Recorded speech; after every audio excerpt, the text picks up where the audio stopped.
The sound of metal striking metal rang out across the yard as Mason Thorne shaped a horseshoe at his anvil.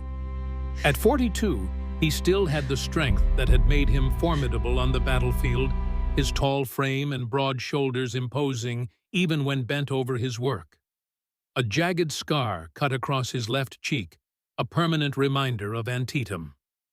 Valor, his liver-colored hunting dog, suddenly lifted his head, a low growl bubbling in his throat. Mason paused, hammer suspended mid-air. Then he heard it, gunshots, 3 in rapid succession from the direction of the creek road. He dropped the hammer, grabbed his Winchester rifle, and whistled for Valor. Together, they raced toward the sound, cresting the small rise that separated the ranch from the road. There, Mason saw a figure crumpled at the roadside, a woman lying motionless in the dust. Mason approached cautiously, rifle ready. The woman lay face down, her once fine dress now trail-worn and dusty. Dark hair had come loose from its pins and spread around her shoulders like spilled water. "Ma'am," Mason called out. "Ma'am, can you hear me?" A weak moan was his only answer. He knelt and gently turned her over, jaw clenching at what he saw. Her face was badly bruised, one eye swollen shut, blood trickling from her mouth. When her good eye fluttered open a startling green, she immediately tried to scramble away, whimpering in pain. "Easy now," Mason said, raising his palms. "I'm not going to hurt you." She stared at him, terror evident, as she took in his size and scarred face. She began, then winced. "I fell from... my horse bolted when..." Her words faded as consciousness slipped away. Mason noticed she was clutching her side where dark stains spread across her dress. With a muttered curse, he scooped her up and headed back to his ranch. The Thorn Ridge house stood solid against the Montana sky, smoke curling from the stone chimney. Inside, he laid her on the spare bedroom's patchwork quilt, gathered his medical kit, and tended to her wounds with the efficiency of a former soldier. A bullet had grazed her ribs, but the other injuries troubled him more. The bruises that mottled her arms and collarbone told a story of deliberate violence he'd seen too often. When he'd done all he could, Mason pulled a chair to the bedside and settled in to wait, watching the slow rise and fall of the wounded woman's chest. The questions would have to wait. Eleanor Reed woke to unfamiliar surroundings, her body a constellation of pain. For a moment, blind panic seized her as she tried to remember where she was. The last thing she recalled was the sound of hoofbeats behind her, the terrifying crack of gunfire, her horse rearing in panic. She tried to sit up and gasped as fire lanced through her side. "Easy now," came a deep voice from nearby. Eleanor froze, her good eye darting toward the source. A massive figure rose from a chair beside the bed, a man impossibly tall and broad with a scarred face partially hidden by a beard. Fear clutched at her throat. "Where am I?" She managed her voice a rasp. "Who are you?" The giant of a man kept his distance, seeming to understand her fear. "Mason Thorne. This is my ranch, Thorn Ridge. Found you on the creek road yesterday evening." His voice was surprisingly gentle for a man of his size. "You've been shot, ma'am, though it's just a graze. You've got some other injuries, too." Eleanor's hand went instinctively to her side, feeling the bandages beneath what she now realized was a man's shirt, clean but far too large for her. "My clothes," she began, mortification coloring her cheeks. "Mrs. Peabody, she helps around the house, she saw to that." Mason lied smoothly, not wanting to add to the woman's distress. "Your dress was ruined, I'm afraid. Blood-stained." Relief washed over Eleanor's features, followed quickly by suspicion. She glanced toward the window, gauging the time of day. "How long have I been here?" "Coming on 2 days now. You had a fever the first night." Mason took a cautious step closer, offering a cup of water. You think you can drink something? Eleanor nodded warily, accepting the cup with shaking hands. As she drank, she studied the man over the rim. Despite his intimidating size and the scar that twisted his left cheek, there was something in his eyes that didn't match the fearsome appearance, a sadness, perhaps, or a kindness she hadn't expected. "Thank you," she said, finally returning the cup, "for helping me." Mason nodded once, accepting her gratitude, without comment. "You feel up to telling me what happened? Those weren't riding injuries." Eleanor lowered her gaze, fingers plucking nervously at the quilt. "I fell from my horse when it bolted. The shots must have—" "Ma'am," Mason interrupted gently, "I've seen enough beaten women to know the difference. Those bruises didn't come from no fall." A tear slipped down Eleanor's cheek, and she brushed it away angrily. "What does it matter? I'm grateful for your help, Mr. Thorne, but I won't be imposing on your hospitality much longer. Once I'm able to travel—" "Travel where?" Mason asked. "Seems to me whoever did that to you might still be looking." The blood drained from Eleanor's face, and her good eye darted toward the window again, as if expecting to see pursuit on the horizon. "I don't want to bring trouble to your door," she whispered. "I've imposed enough." Mason crossed to the window, his movement causing Eleanor to flinch involuntarily. If he noticed, he gave no sign. He stood looking out over his land, hands clasped behind his back. The position reminded Eleanor suddenly painfully of her father. "Got no neighbors for 20 miles?" Mason said finally. "Town's half a day's ride. Whoever's after you, they'd have a hard time finding this place unless they knew where to look." He turned back to face her. "You need time to heal. After that, your business is your own." Eleanor studied him, trying to discern his motives. In her experience, men rarely offered help without expecting something in return. But there was nothing in Mason Thorne's weathered face that suggested ulterior motives, only a steady, uncomplicated offer of sanctuary. "Why would you help a stranger?" she asked. Mason's expression shifted subtly, a shadow passing behind his eyes. "War taught me something about not turning away from those who need help." He cleared his throat, clearly uncomfortable with explaining himself further. "You got a name, Eleanor," she said after a pause. "Eleanor Reed." She didn't offer a married name, and Mason didn't ask.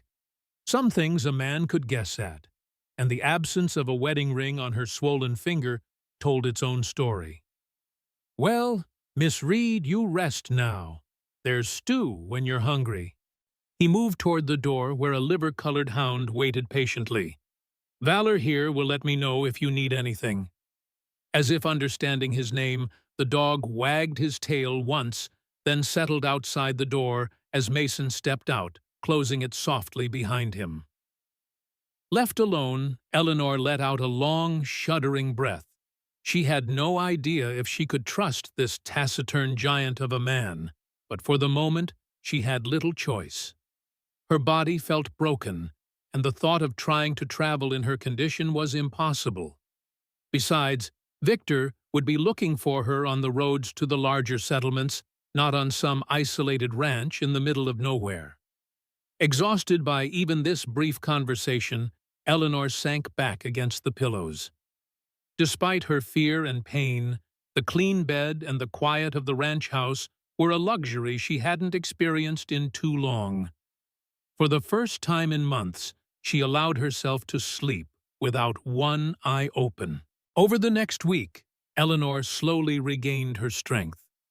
The bullet graze healed cleanly, though the bruises on her face and body turned from angry purple to sickly yellow-green. Mason kept his distance, respecting her wariness, but made sure she had everything she needed. Mrs. Peabody arrived on Thursday, a stout, no-nonsense widow in her 60s, who took one look at Eleanor's battered face and pressed her lips into a thin line of disapproval. "Men," she'd muttered, shaking her head as she helped Eleanor bathe and change into a simple dress she'd brought from town. The good Lord made them stronger, and some take that as permission. Eleanor didn't correct the assumption that she'd been beaten by a husband. It was close enough to the truth after all.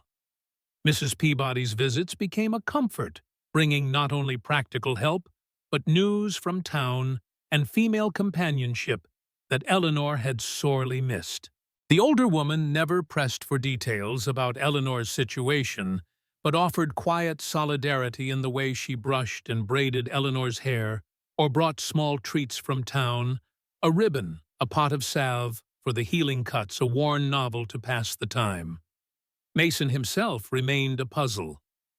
He would join Eleanor for meals in the kitchen, eating in companionable silence or making brief comments about the weather or ranch business. He never asked about her past or her injuries again, and she was grateful for his discretion. Instead, she observed him when he thought she wasn't looking. The careful way he moved his large body, as if constantly afraid of breaking something. The gentleness with which he treated Valor and the horses. The shadows that sometimes crossed his face when he thought himself alone. By the 10th day, Eleanor was able to move around the house without pain, though she tired easily. She found Mason in the kitchen one morning, struggling to mend a tear in his shirt, with hands too large for the delicate work. "Let me," she said, stepping forward and holding out her hand. Mason looked up, startled. After a moment's hesitation, he surrendered the shirt and needle. "Obliged," he said simply. Eleanor sat at the kitchen table working deftly despite the lingering stiffness in her fingers. "I've been thinking," she said without looking up, "that I should earn my keep while I'm here. I notice you don't have a cook." Mason settled his large frame in the chair across from her, watching her nimble fingers. "Mrs. Peabody comes 3 times a week. And the rest of the time—" The corner of Mason's mouth twitched in what might have been a smile. "I manage. Beans and bacon, mostly." Eleanor finished the neat row of stitches and bit off the thread.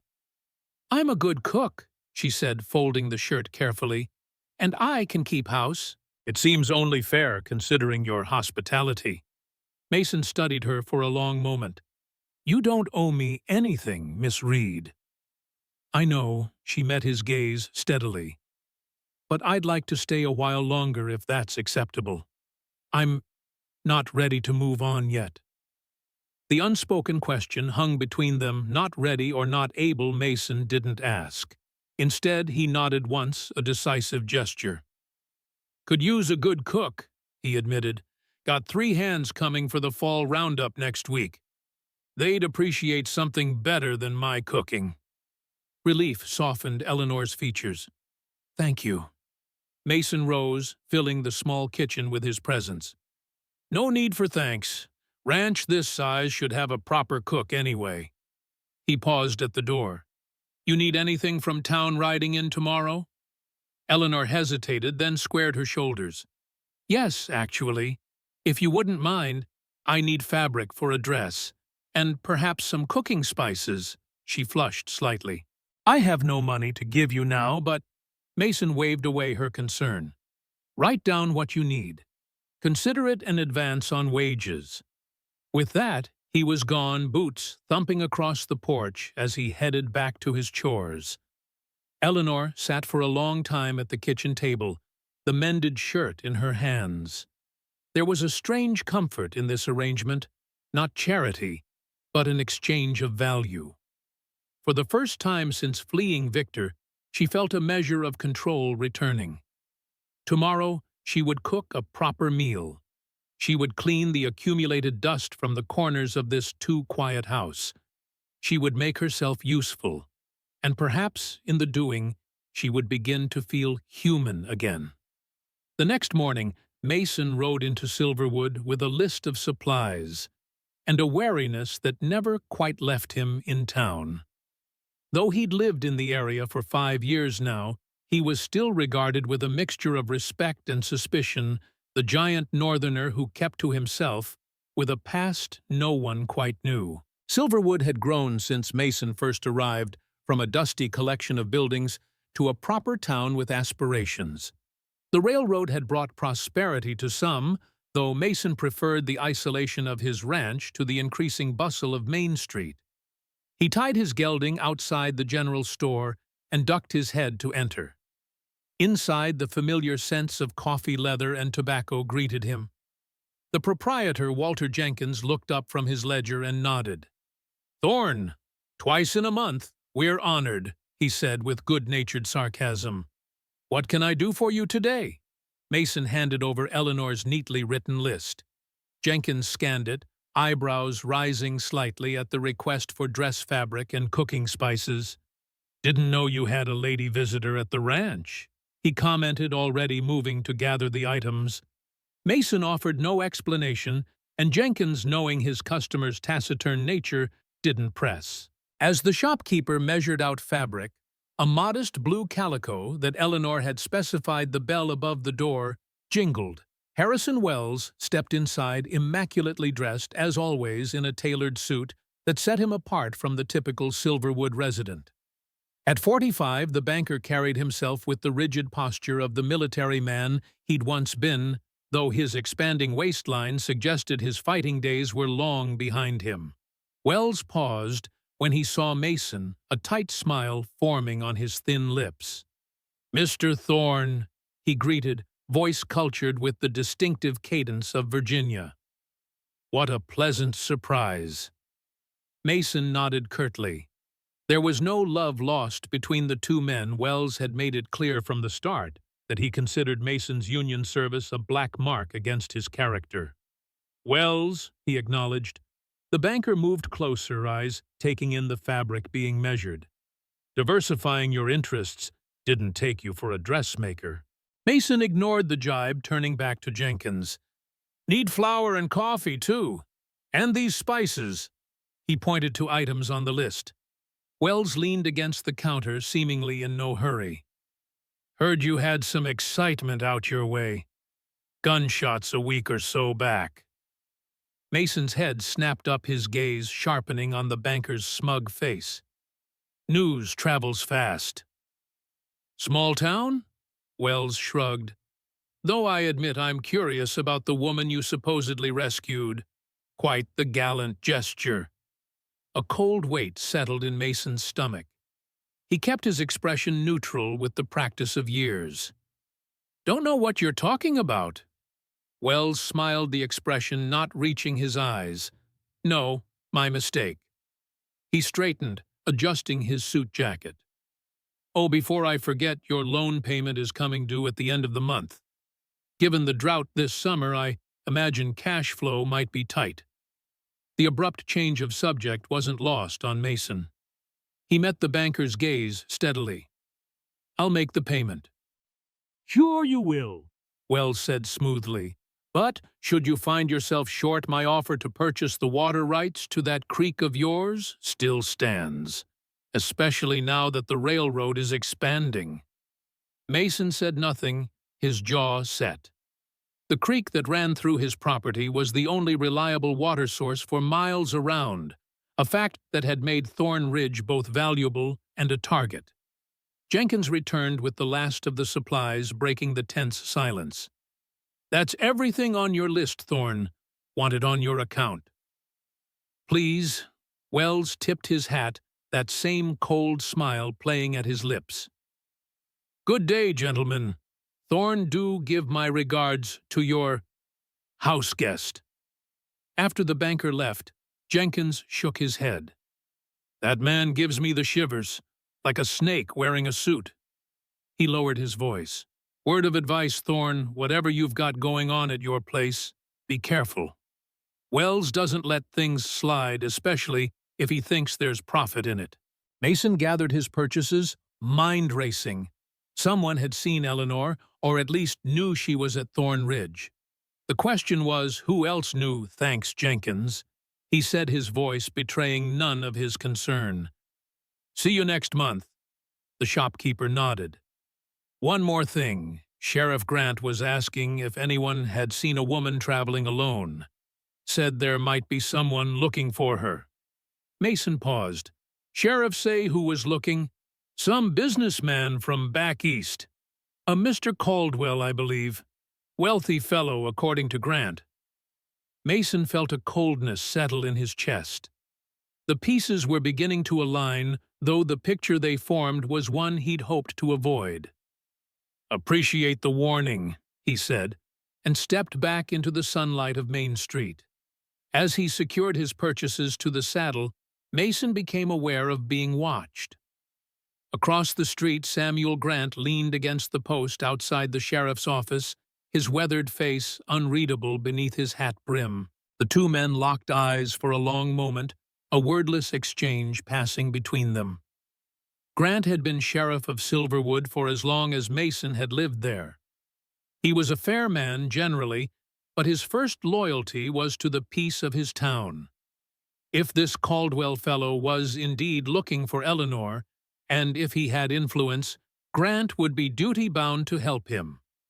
With a barely perceptible nod to the sheriff, Mason mounted and turned his horse toward home, riding at an unhurried pace until he was out of town. Only then did he urge the gelding to a faster gait, eager to return to Thorn Ridge, and the woman who he now realized had brought more trouble to his door than either of them had anticipated. Eleanor spent the morning exploring the ranch house, taking inventory of what supplies were available and what would need restocking. The house itself was solid and well-built with 4 bedrooms upstairs and spacious common areas below. It had the feel of a place designed for a family, though Mason clearly lived alone.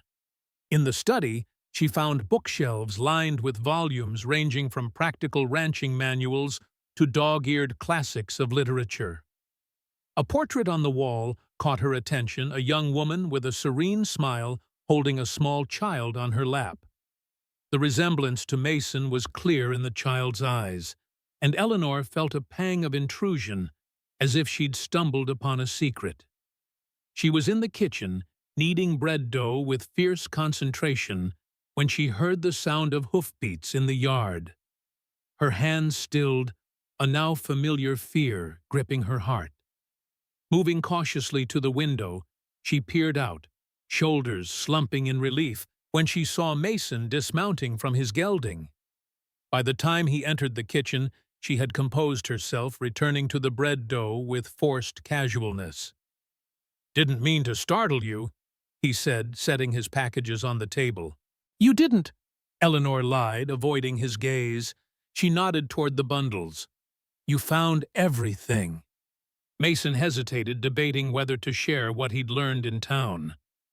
The fear he'd glimpsed when she heard his return decided him she had a right to know.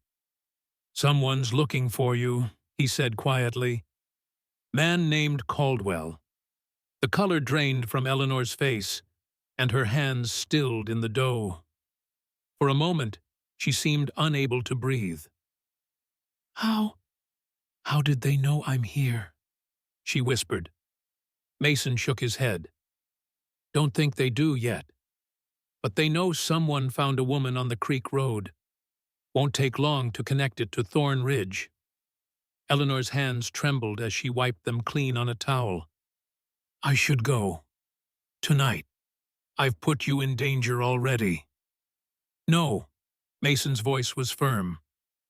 "You're in no condition to travel. And where would you go? Better to face this here, where I can help."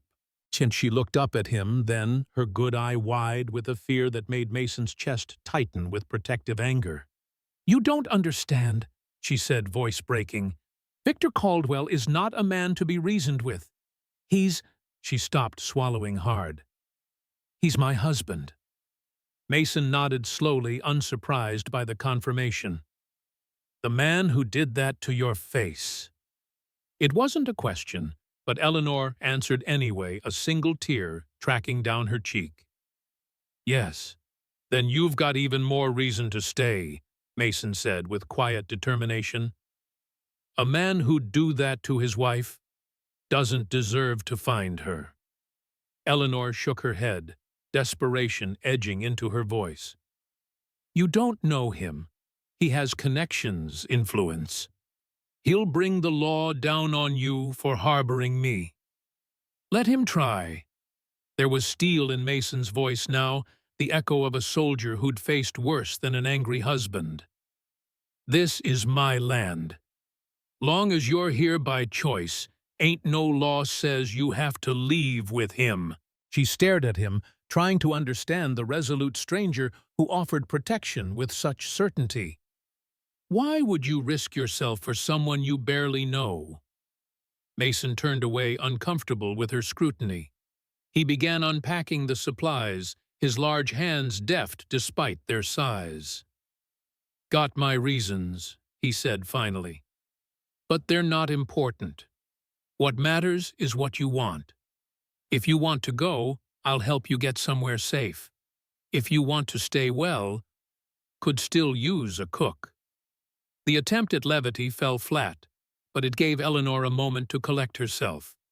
She watched as Mason laid out the fabric he'd brought, the simple blue calico she'd requested, but also a length of softer muslin for undergarments and a spool of ribbon that hadn't been on her list. The small kindness undid her, and she pressed a hand to her mouth to stifle a sob. Mason froze, alarmed by her tears. "I'm sorry," he said quickly. "If it's not what you wanted—" "No!" Eleanor managed, blinking rapidly.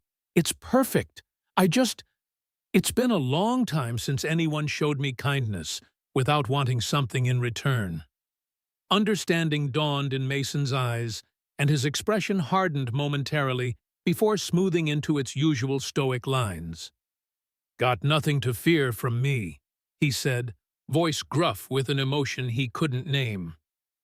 "My mama raised me better than that." For the first time since arriving at Thorn Ridge, Eleanor offered a genuine smile. It transformed her face, hinting at a beauty that the bruises had obscured. "I'd like to stay," she said softly, "at least until I figure out what to do next." Mason nodded once, as if the matter were settled. "Good. The hands will be glad to hear it. My cooking's been driving them to the bunkhouse early." He gathered his hat, preparing to return to his chores, but paused at the door. "Miss Reed?" She looked up from the fabric she'd been touching reverently. "Whatever brought you here, whatever you're running from, it doesn't matter to me. But if you want to talk about it someday, I'm a good listener." Before she could respond, he was gone, the screen door slapping gently behind him. Eleanor stood in the quiet kitchen, surrounded by the simple gifts of fabric and spice, and felt something unfamiliar unfurl in her chest. Hope, tentative, but real. She returned to the bread dough, kneading it with renewed purpose. Tonight, for the first time, she would cook a proper meal in this kitchen. It wasn't much, but it was a beginning. The September evening settled over Thorn Ridge, like a blessing, painting the mountains gold and purple as the sun slipped below the horizon. Mason sat on the porch, watching as the first stars appeared in the deepening blue of the sky. Beside him, Valor dozed occasionally, twitching in canine dreams. From inside the house came the mouth-watering aroma of beef stew and fresh bread. Mason couldn't remember the last time the ranch house had smelled so welcoming, perhaps not since Sarah had been alive. The thought of his late wife brought the familiar ache, though duller now after 7 years. The war had taken so much from so many, but losing Sarah and their infant daughter to smallpox while he was fighting at Chancellorsville remained his deepest wound. The sound of the screen door opening pulled Mason from his melancholy thoughts. Eleanor stepped onto the porch, a shawl wrapped around her shoulders against the evening chill. "Supper's ready," she said, her voice still carrying traces of the East in its cultured tones. "I wasn't sure when you usually eat." Mason stood brushing dust from his trousers. "Sundown is usually my time." He gestured toward the kitchen. "Smells like heaven." A pleased flush colored Eleanor's cheeks, though the bruising had faded to a sickly yellow. "It's just a simple stew." After 5 years of my own cooking, simple sounds just fine. She led the way back inside where the kitchen table had been set neatly with the ranch's mismatched china.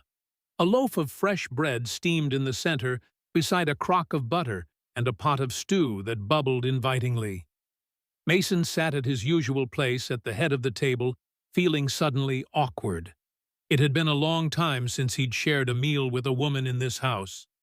Eleanor served him with quiet efficiency, then took the seat to his right, smoothing her skirt nervously. "Dig in before it gets cold," she urged when he hesitated. The first bite erased any lingering discomfort. The stew was rich and flavorful, the meat tender, the vegetables perfectly cooked. Mason couldn't help the appreciative sound that escaped him. "This is real fine cooking, Miss Reed." She smiled, that same transformation lighting her face. "My mother believed every young woman should know her way around a kitchen regardless of station." A shadow passed over her features. "Though I didn't appreciate the lessons at the time." They ate in companionable silence for a while, the quiet broken only by the occasional contented sigh from Valor, who had positioned himself hopefully near Mason's chair. "Tell me about the ranch," Eleanor said, finally breaking the silence. "You mentioned hands arriving for a roundup." Mason nodded, grateful for the neutral topic. "Got about 100 head of cattle scattered across the north pasture. Need to bring them down to the home range before winter sets in." He took another piece of bread. "Usually hire extra hands for roundup, too much for one man." "How long have you been here?" Eleanor asked, her curiosity genuine. 5 years this December." Mason's gaze drifted to the window where the last light was fading from the sky. "Came west after the war. Wanted space. Peace." Eleanor nodded, understanding in her eyes. "And did you find it?" Mason considered the question seriously. "Most days, land has a way of giving back what you put into it." He glanced at her. "What about you? Where are you from, originally?" She hesitated, weighing how much to share. "Boston originally. My father was an officer in the Union Army, Colonel William Reed." Mason's fork paused halfway to his mouth. "Reed of the 20th Massachusetts." Eleanor's eyes widened. "Yes. Did you know him?" Mason set his fork down carefully. "Not personally, but his regiment fought at Antietam, same as mine." He touched the scar on his face unconsciously. "Heard he was a fair commander. Respected." Eleanor smiled, a fond, distant expression. "He is that, though I haven't seen him in some time. We disagreed about my marriage." Mason didn't press for details. Instead, he reached into his pocket and retrieved a folded piece of paper. "Almost forgot. Got a letter for you in town." Eleanor stared at the envelope, confusion clear on her face. "For me, but how?" Asked around at the post office, casual-like. "Said I had a cousin named Reed staying with me. Wondered if any mail had come." He placed the letter on the table between them. "Figured if your husband was looking for you, he might have sent inquiries to the surrounding towns." Eleanor reached for the letter with trembling fingers. "And had he?" "No," Mason said, watching her carefully. "But there was this from Boston." The relief on her face was palpable as she examined the letter. "It's from my father," she whispered. "How did he know?" "Some folks are good at finding people who don't want to be found," Mason said, "especially if they care about them." Eleanor tucked the letter into her pocket, clearly intending to read it privately later. "Thank you for thinking to ask." Mason nodded, returning to his stew. They finished the meal in silence, but it was a comfortable one, the kind that falls between people who have no need to fill every moment with words. As Eleanor cleared the dishes, Mason rose to help gathering plates with the careful precision of a man accustomed to managing his own strength. "Leave those," Eleanor protested. "You've had a long day." "So have you," Mason countered, carrying the plates to the wash basin. "My mama taught me to help with dishes, too." A small smile played at the corners of Eleanor's mouth. She sounds like a wise woman. She was. Mason's voice held a warmth that Eleanor had not heard before. Raised 3 boys on her own after Pa died. Taught us that real men don't shy from honest work, whatever form it takes. Eleanor handed him a dish towel, their fingers brushing briefly. She would be proud of the man you've become, I think. Mason looked away, uncomfortable with the praise. Don't know about that. Made my share of mistakes. Haven't we all? Eleanor murmured, more to herself than to him. They worked together in silence, washing and drying the dishes with an ease that belied their short acquaintance. When the kitchen was clean, Mason excused himself to check on the horses one last time before turning in. Eleanor watched him go, a tall silhouette against the night sky, as he crossed the yard to the stables. There was something profoundly reassuring about his presence, not just his size, though that certainly contributed to the sense of safety she felt at Thorn Ridge, but the quiet integrity that seemed to radiate from him. For the first time since fleeing Victor's estate in the dead of night, Eleanor allowed herself to exhale fully, the constant tension in her shoulders easing just a fraction. Alone in the quiet kitchen, she finally drew her father's letter from her pocket, breaking the seal with careful fingers. As she read the familiar handwriting, tears welled in her eyes, tears of relief, of grief, of a complicated love that had endured despite estrangement. Colonel Reed had received her desperate note sent from a stagecoach stop 3 towns back. He was coming west. He would help her. But the journey from Boston would take weeks, and Victor Caldwell was already searching. The question that had haunted Eleanor since her arrival at Thorn Ridge remained how long before her past caught up with her, and when it did, what would become of the quiet giant who had offered her sanctuary without question. The dream came as it always did, beginning with the smell of gunpowder and blood. Mason stood once more in the cornfield at Antietam, the stalks around him broken and trampled by the passage of men and artillery. The air was thick with smoke, making it hard to see, harder to breathe. Somewhere to his left, a man was screaming for his mother. Captain Edwards appeared through the haze, his aristocratic features twisted with rage. "Shoot them!" he ordered, gesturing toward a farmhouse where civilians cowered. "Rebel sympathizers, hiding snipers."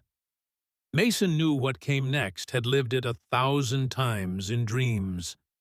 He saw himself refusing the order, saw the captain's face flush with anger, saw the pistol raised threateningly.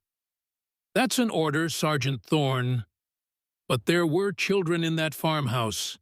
Women, old men, no weapons that Mason could see. "No, sir."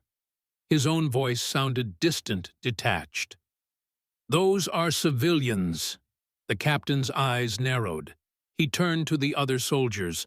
"I'll do it myself. Anyone who stands with me will be commended." 2 men stepped forward, young privates, eager to please. Mason felt the familiar cold rage rising within him. "Sir, you can't—" The captain swung around, a pistol now aimed at Mason's chest. "One more word, and I'll have you shot for insubordination." What happened next had haunted Mason for a decade. In the dream, as in reality, he moved with a speed that belied his size, knocking the pistol aside.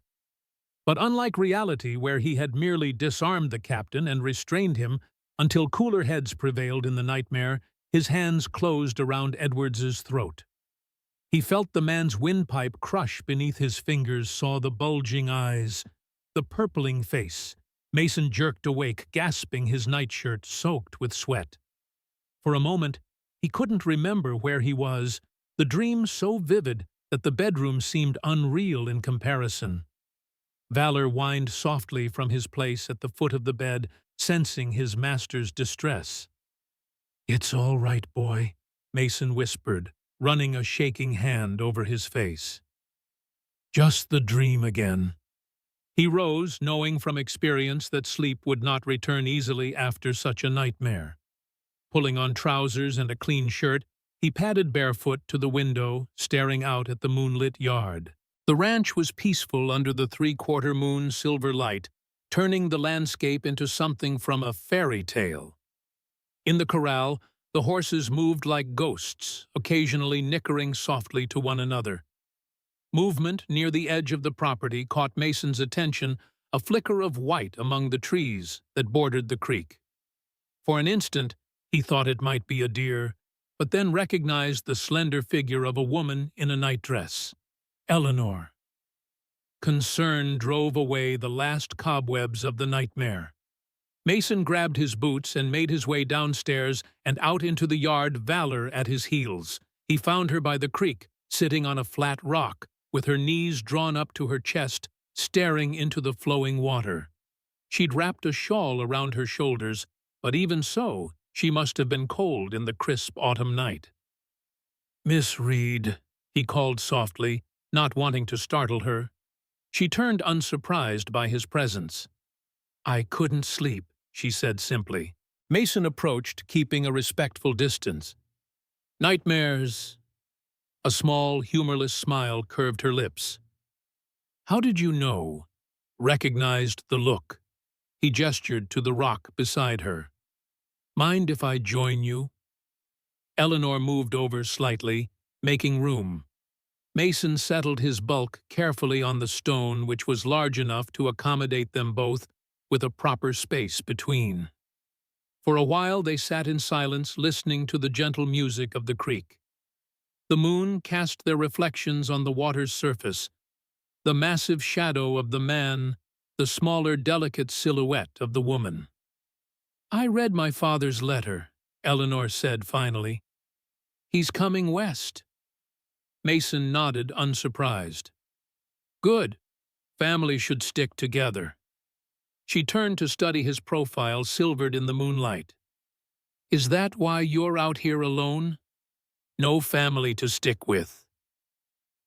The question was bold, but the hour and the intimate darkness made it seem natural. Mason considered his answer carefully.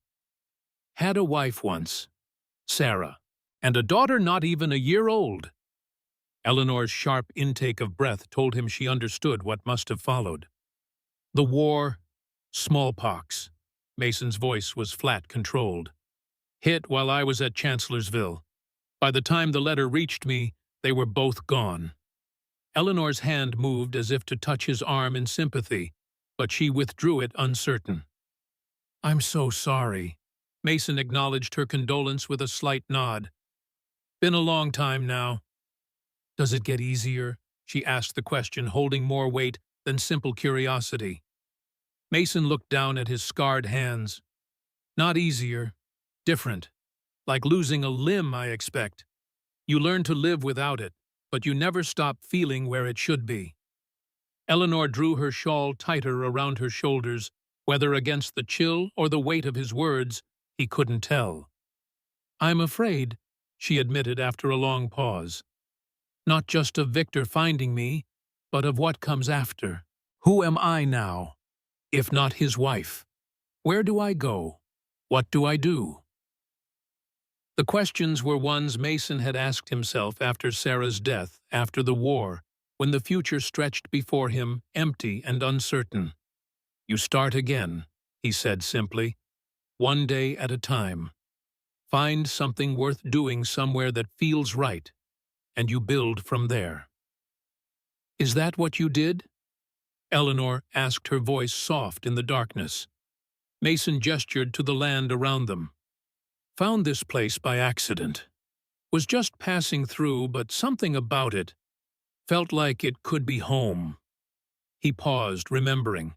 "Bought it with my army back pay and what Sarah's parents sent after she died. Been building ever since." Eleanor hugged her knees tighter. "I have nothing to build with. Victor controls everything, the money, the property, even my reputation by now, I imagine." Mason considered her words. "Your father's coming. That's something." "Yes," Eleanor agreed, though doubt colored her tone. "But he's older now, and Victor is connected, influential." You'd be surprised how little that counts out here, Mason said. West has a way of stripping men down to what they really are. He glanced at her. Your husband might find he's not as big a man as he thinks, without his Eastern connections to hide behind. Eleanor smiled faintly. You don't know Victor. He's not a man who accepts defeat. Neither am I, Mason said, his voice carrying an edge of steel that made Eleanor look at him sharply. For a moment, she saw something in his eyes, a darkness, a capacity for violence that his gentle manner usually concealed. It should have frightened her, but instead, she found it oddly comforting. We should get back, she said, finally rising from the rock. It's late. Mason stood as well, towering over her in the moonlight. You need rest. Tomorrow's the start of roundup. House will be full of hungry cowboys by sundown. Eleanor nodded, drawing her shawl more tightly around her shoulders as they walked back toward the ranch house, Valor trotting ahead. The dog suddenly stopped, hackles rising, as he stared intently toward the tree line. Mason's hand went instinctively to his side, though he carried no weapon. Valor, what is it, boy? The dog growled low in his throat, then gave a sharp bark. Is it a wolf? Eleanor whispered, stepping closer to Mason. Mason shook his head, eyes scanning the shadows. Not likely. Might be a cougar, though. Valor continued to stare into the darkness, but after a moment, his hackles lowered, and he returned to Mason's side, though he remained unusually alert. Whatever it was, it's gone now, Mason said, but his voice lacked conviction. He urged Eleanor toward the house. Let's get inside. As they crossed the yard, Mason couldn't shake the feeling of being watched.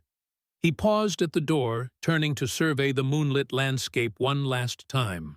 Nothing moved in the silver-washed scene, but the peaceful feeling of earlier had vanished, replaced by an uneasy tension that Mason recognized all too well from his days as a soldier. Morning dawned over Thorn Ridge, with Mason already at work preparing for the arrival of the seasonal hands. The roundup was critical, determining the year's profit when cattle were counted and driven to market.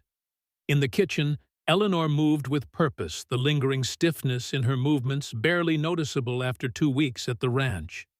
Her bruises had faded to faint shadows, though the memories remained vivid. She prepared a substantial breakfast, biscuits in the oven, salt pork in the skillet, and coffee on the stove. Through the window she watched Mason crossing the yard leading a chestnut stallion. Even at a distance his size was remarkable, yet there was nothing threatening in his bearing. She'd noticed how horses responded to him, initially cautious, but quickly soothed by his gentle hands. The sound of approaching riders drew her attention. 3 men on horseback appeared on the ridge. Eleanor felt the familiar flutter of anxiety at strangers, but reminded herself these were the hands Mason expected. By the time they reached the yard, breakfast was ready. Mason's boots thumped on the porch before he entered with 3 dust-covered cowboys who removed their hats at the sight of her. Miss Reed, these are the hands I told you about, Mason introduced. Ezra Jones, my foreman when I can afford one. Charlie Two Trees' best tracker this side of the mountains. And Luke Simmons, Martha's boy from town. Ezra was weathered with a silver-streaked beard and shrewd eyes. Charlie, a full-blood crow, acknowledged her with a slight nod. Luke was barely out of his teens with freckled face and shy smile. Gentlemen, she greeted. Breakfast is ready. Ma'am, a cowboy's always hungry, Ezra replied, especially when he smells biscuits like those. As they ate, conversation turned to the roundup. How many head you expecting, boss? Luke asked. Should be around 90 if the wolves haven't been too hungry, Mason answered. Saw fresh tracks up by the North Ridge, Charlie offered quietly. 4, maybe 5. Been following a small herd. Always the way in drought years, Ezra nodded. Game gets scarce, wolves get bold. We'll start there then, Mason decided. Round up that north herd, before we lose any more." When they finished, Mason lingered behind the others. "Should be back by sundown," he said quietly to Eleanor. "Valor will stay. Any trouble, fire the shotgun. 3 shots." The concern touched her. "I'll be fine. Be careful out there." Mason nodded his gaze, holding hers a moment longer than necessary, a silent promise of protection before joining the others. Eleanor watched through the window as they rode out, then turned to the dishes, finding comfort in routine. The isolated ranch might seem restrictive to some, but after years of Victor's suffocating control, it represented a freedom she'd nearly forgotten was possible. Here, she could move freely, speak her mind, make decisions, even small ones, without fear of reprisal. The simple ability to choose what to cook for dinner or when to sweep the floors felt like luxuries after so long living under Victor's thumb. As she worked, Eleanor's mind drifted to the letter from her father, now secreted in the small trunk Mason had provided for her few belongings. Colonel Reed was coming west, had perhaps already begun the journey. What would he think of his daughter now bruised and hiding on a remote ranch, cooking for cowboys? The familiar voice of self-doubt cultivated by years of Victor's criticism whispered that he would be disappointed, ashamed of her weakness, her failure. But a newer, stronger voice countered, her father had never been cruel, never raised a hand to her mother or to Eleanor herself. He had opposed her marriage to Victor from the beginning, sensing something in the charming businessman that Eleanor, blinded by infatuation and the promise of security, had missed. "You were right, Papa," she murmured to the empty kitchen. "As always." Her hand drifted unconsciously to her abdomen, where the smallest swell had begun to form beneath her apron. 3 months along now, the child growing steadily despite everything. Victor's child, a thought that filled her with conflicting emotions. Love for the innocent life within her, dread at the connection it would always represent. She had not told Mason about the pregnancy yet. It was still easily concealed beneath loose clothing, and she feared his reaction. Not that he would turn her out. Mason had already proven himself more honorable than that. But the knowledge might change things between them, this fragile trust they were building. Eleanor shook away the thought, focusing instead on the tasks before her. The men would return hungry, and there was bread to bake, stew to prepare, floors to sweep. The simple domesticity of the work grounded her in the present, pushing away fears of both past and future. For now, at least, she was safe. The rest would have to wait. The North Ridge pasture spread before them, a sea of golden grass rippling in the autumn breeze. From their vantage point on the rise, Mason could see about 30 head of cattle scattered across the landscape, grazing with the placid unconcern of creatures who recognized no threat in their surroundings. Beside him, Charlie studied the terrain with the focused attention of a born tracker missing nothing. "Wolf sign is fresher on the western edge," he said, pointing to a stand of aspen where the white trunks gleamed in the sunlight. "Took down a calf there maybe 3 days ago." Mason nodded, unsurprised. The drought had hit the entire region hard, driving predators to desperation as their usual prey grew scarce. "We'll push the herd east, then south toward the home range," he decided, signaling to Ezra and Luke, who waited a little ways down the slope. "Charlie, you and I will ride the western flank. Keep an eye out." The men separated, fanning out to begin the slow process of moving the scattered cattle. It was delicate work, requiring patience and skill to avoid spooking the herd. Mason guided his gelding with the ease of long practice, his knees and subtle shifts of weight doing most of the directing. As they worked, his mind kept returning to the ranch house, to Eleanor. The memory of finding her by the creek in the moonlight, fragile but resilient, haunted him. There was a dignity in her that adversity hadn't broken, a quiet strength that reminded him of his mother. And something else, a pull, a connection he hadn't felt since Sarah. The thought brought a surge of guilt that Mason pushed firmly aside. This was not the time for such reflections. "Boss!" Luke's shout jerked Mason from his thoughts. The young cowboy was pointing toward a break in the trees where a small group of riders had appeared. Mason squinted against the sunlight, counting 5 men on horseback. Not locals, judging by their dress and the fine quality of their mounts. His stomach tightened with foreboding. He signaled to Ezra, who maneuvered his horse alongside Mason's. "Trouble?" the foreman asked, his hand drifting toward the revolver at his hip. Mason shook his head slightly. "Not yet. Keep moving the herd. I'll see what they want." He urged his gelding forward, intercepting the riders before they could approach the working cowboys. As he drew closer, Mason recognized the man in the center of the group. Harrison Wells, the banker, looking out of place in his Eastern-cut suit and derby hat. The others were strangers, though something about the lead rider's bearing struck a chord of recognition in Mason's memory. "Mr. Thorne," Wells called, his Virginia drawl more pronounced than usual. "What a surprise finding you out here personally. I'd have thought a man of your stature would leave the dirty work to hired hands."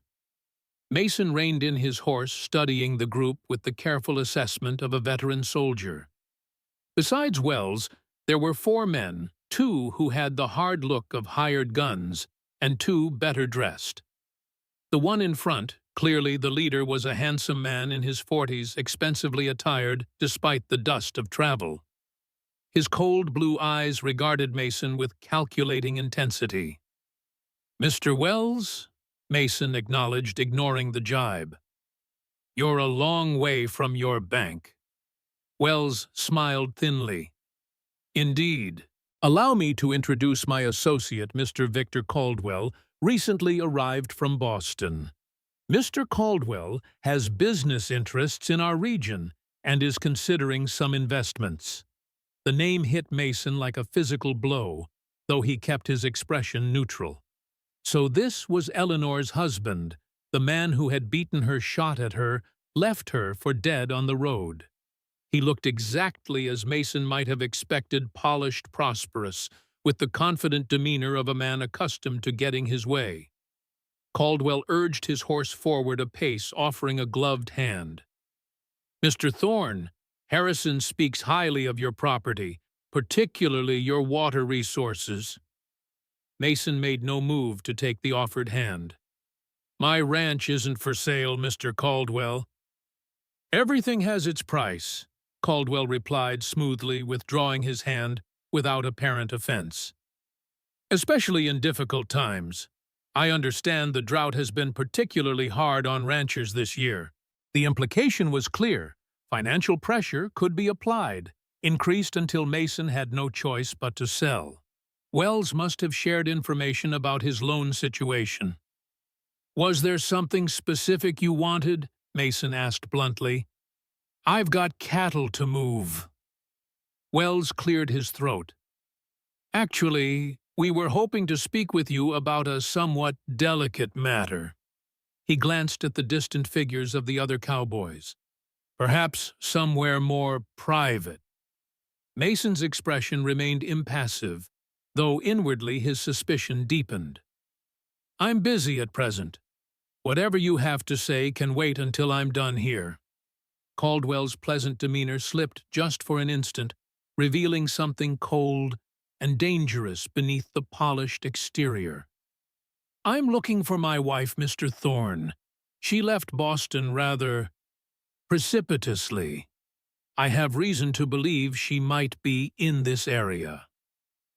So they were fishing, Mason realized. They suspected, but weren't certain, that Eleanor was at Thorn Ridge. "Sorry to hear that," he said, his voice betraying nothing. "Hope you find her." "I intend to," Caldwell replied, his tone hardening slightly. "Eleanor is unwell, Has been for some time. Prone to delusions, irrational behavior. I'm quite concerned for her safety." Mason's hands tightened on the reins, the only outward sign of the anger that surged through him at the casual way Caldwell disparaged his wife.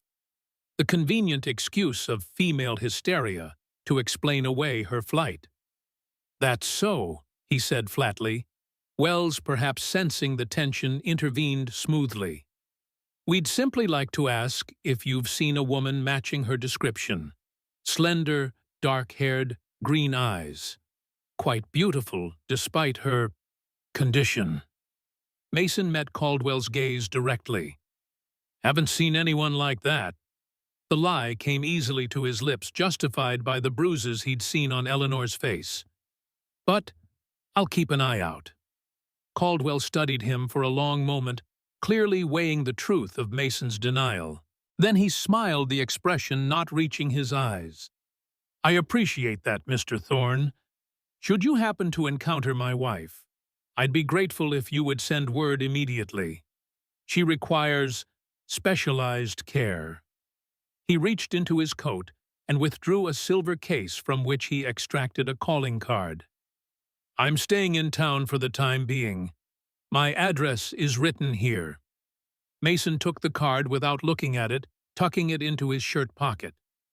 "If I see her, I'll let you know." The lie tasted bitter on his tongue, but he maintained an impassive expression. Caldwell nodded, apparently satisfied for now. "I won't keep you from your work any longer," he said, gathering his reins. "Though I do hope we might continue our discussion about your property soon. As I said, everything has its price." With that, the group turned their horses and rode away, heading back toward Silverwood. Mason watched them go, his jaw clenched tight enough to ache. Ezra rode up beside him, having witnessed the exchange from a distance. "Friends of yours?" he asked dryly. Mason tucked the calling card deeper into his pocket. "The opposite." He turned his horse back toward the herd.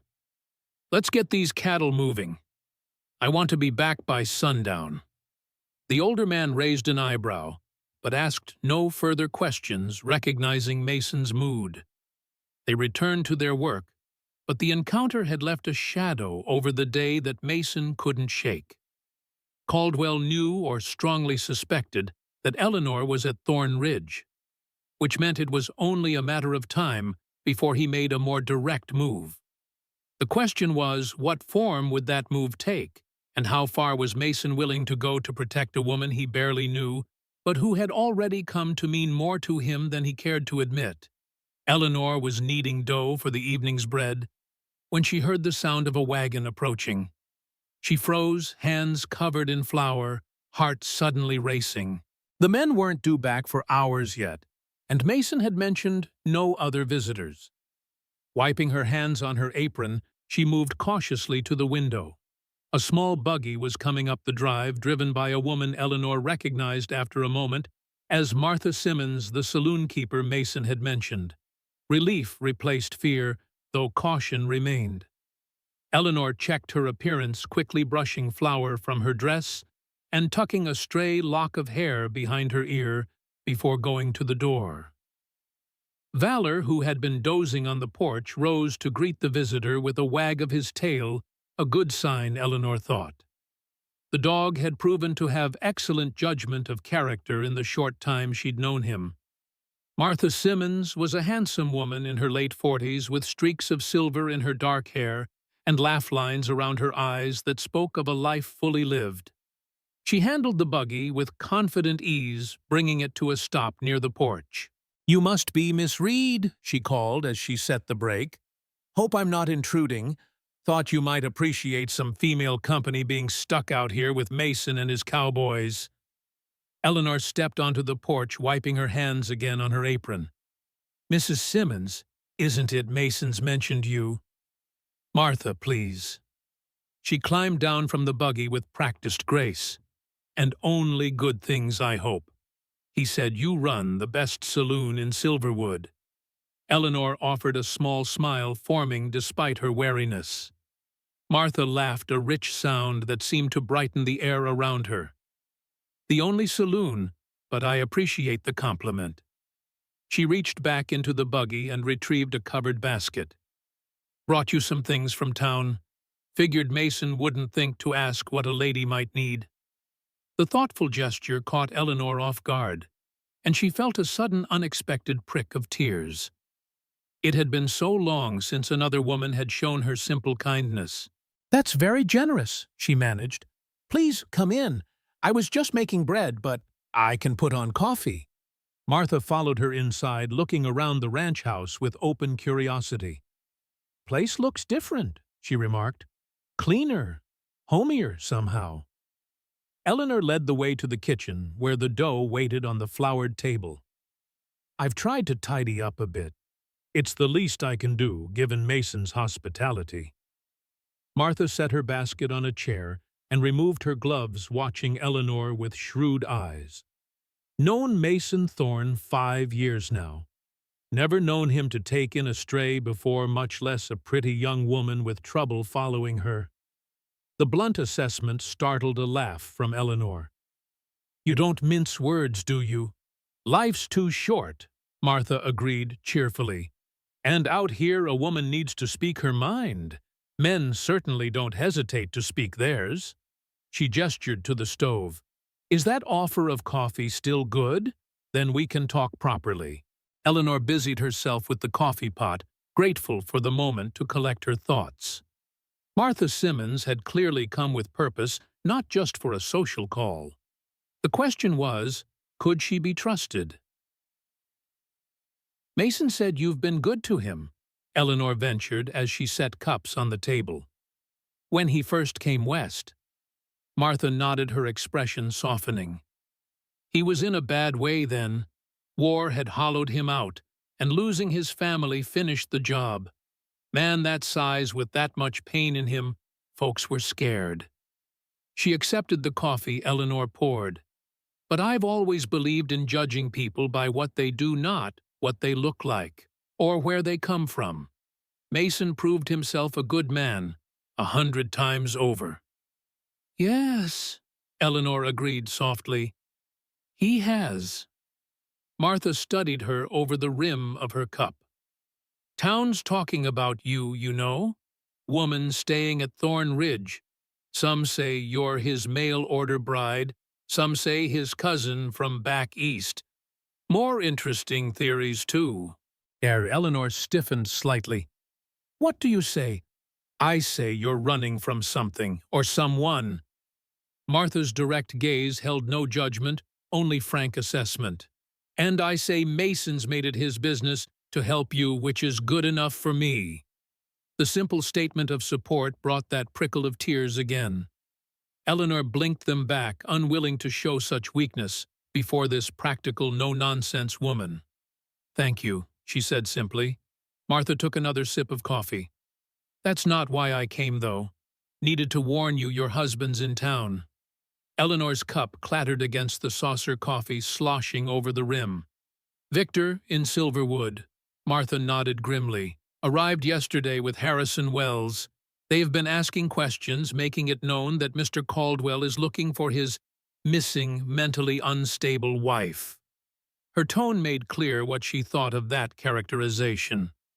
The floor seemed to tilt beneath Eleanor's feet. She gripped the edge of the table, willing herself not to faint. "Does he know I'm here?" "Not for certain," Martha said. "But he suspects. Been making inquiries about Mason, about Thorn Ridge, offering rewards for information." Eleanor closed her eyes briefly, fighting the wave of panic that threatened to overwhelm her. Victor was so close. Had he seen the bruises on her face? Did he know she'd been shot? "I should go," she whispered. "I've put Mason in danger just by being here." Martha reached across the table, her work-roughened hand covering Eleanor's. "Where would you go, child? Alone, with no money, no family nearby?" Her gaze dropped briefly to Eleanor's midsection before returning to her face. "Especially in your condition." Eleanor jerked her hand away, shock replacing panic. "How did you—" I've had 3 children of my own, Martha said gently. I recognize the signs. How far along? 3 months. Eleanor admitted, her hand moving protectively to cover her still small bump. Victor doesn't know. At least I don't think he does. Martha nodded, understanding dawning in her eyes. That's why you ran. One reason, Eleanor agreed, her voice tight. I couldn't let my child grow up watching his father's cruelty, becoming like him. No decent mother could, Martha agreed firmly. She rose and moved to the basket she'd brought, removing its covering. That's why I brought these. Inside were practical items, a length of soft flannel, a packet of herbs Eleanor recognized as those used for morning sickness, several pairs of warm stockings, and a small book on maternal health. My youngest is 16 now, Martha explained, seeing Eleanor's surprise. Don't need these anymore, and thought they might help you. The unexpected kindness broke through the last of Eleanor's reserve. Tears spilled over, tracking silently down her cheeks. I don't know how to thank you, she managed. Martha squeezed her shoulder gently. No need. Women have to look out for each other out here. She hesitated, then added, There's something else you should know. Your husband's not just asking about you. He and Wells have been meeting with Sheriff Grant, and they paid a visit to Judge Wilson yesterday. Eleanor wiped her eyes, a cold dread settling in her stomach. They're going to try to force Mason to give me up. Legally.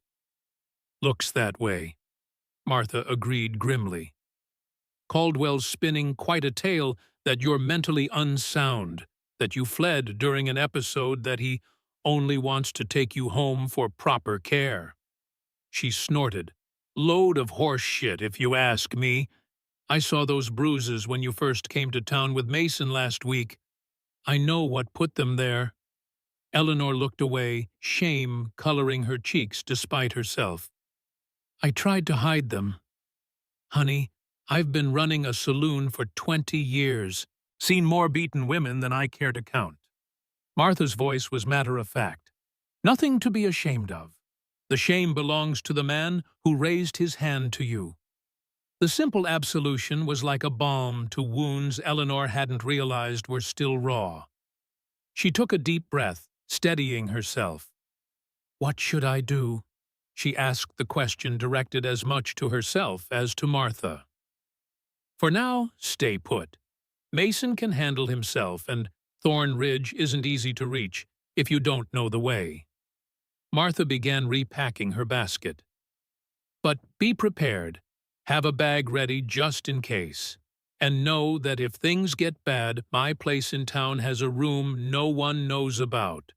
Used it more than once to hide women who needed disappearing for a while.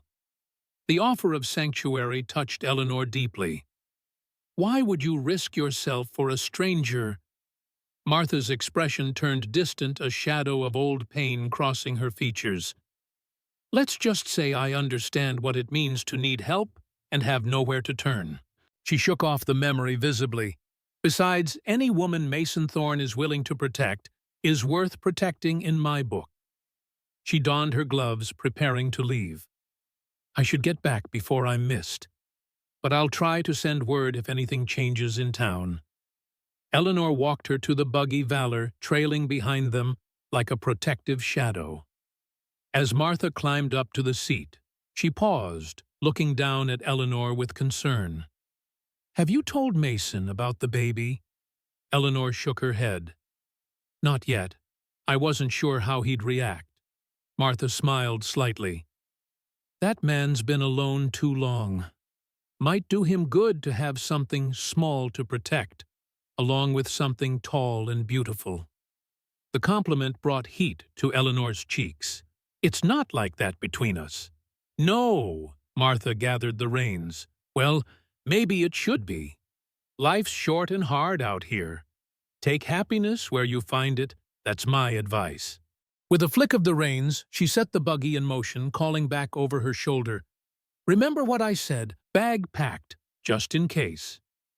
Eleanor watched until the buggy disappeared around the bend, Valor sitting patiently at her side. The dog looked up at her with his soulful eyes, as if sensing her distress. "It's all right, boy," she murmured, stroking his head. "We'll be fine." But as she returned to the kitchen, her steps were heavy with fresh worry. Victor was so close, his influence already reaching out to ensnare her again. And now he had the law on his side, or soon would. How long could Mason realistically protect her? And what would happen when he learned about the child? Victor's child she carried. The questions haunted her as she returned to her bread-making, finding solace in the familiar rhythm of kneading. For now all she could do was prepare for the men's return, for the coming confrontation, for whatever future awaited her and her unborn child. The cattle drive back to the home range took longer than Mason had anticipated. The drought-weakened animals moved slowly, and twice they'd had to stop to deal with strays that had wandered into difficult terrain. By the time they approached Thorn Ridge, the sun was setting in a spectacular blaze of orange and crimson. Luke rode ahead to open the corral gates while Mason, Charlie, and Ezra guided the tired herd into the fenced pasture nearest the ranch house. The work was nearly done when Mason spotted the small figure waiting on the porch, Eleanor, a shawl wrapped around her shoulders against the evening chill.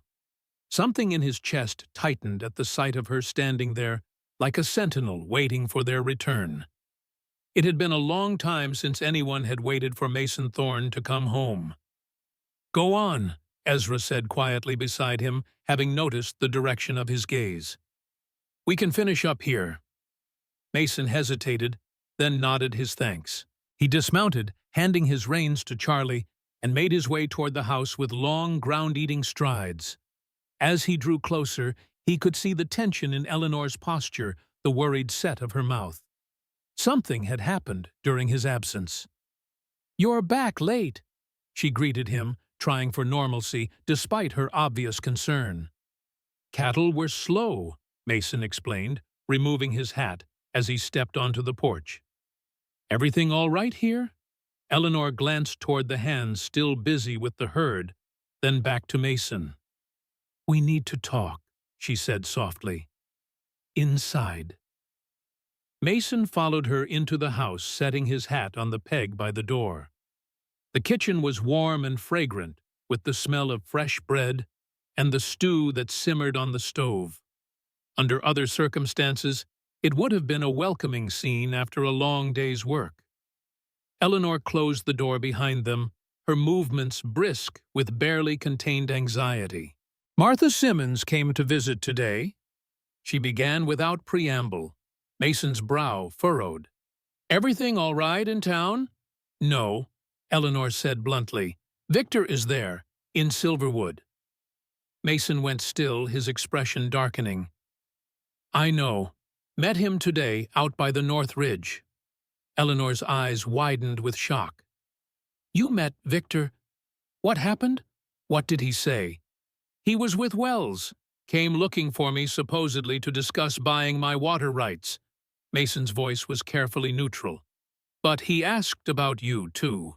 Said you were unwell, delusional." A bitter laugh escaped Eleanor. "Of course he did. That's always been his tactic, convince everyone I'm unstable, hysterical.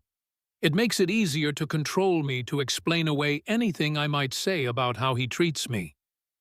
"I didn't tell him you were here," Mason assured her. "Though I think he suspects." Eleanor wrapped her arms around herself, suddenly cold, despite the warm kitchen. "Martha said he's been meeting with the sheriff and with Judge Wilson." Mason's jaw tightened. "Looking for legal means to force my hand." "Yes." Eleanor met his gaze directly. "Mason, I can't stay here. I'm putting you in danger, legal trouble, at the very least physical danger at worst.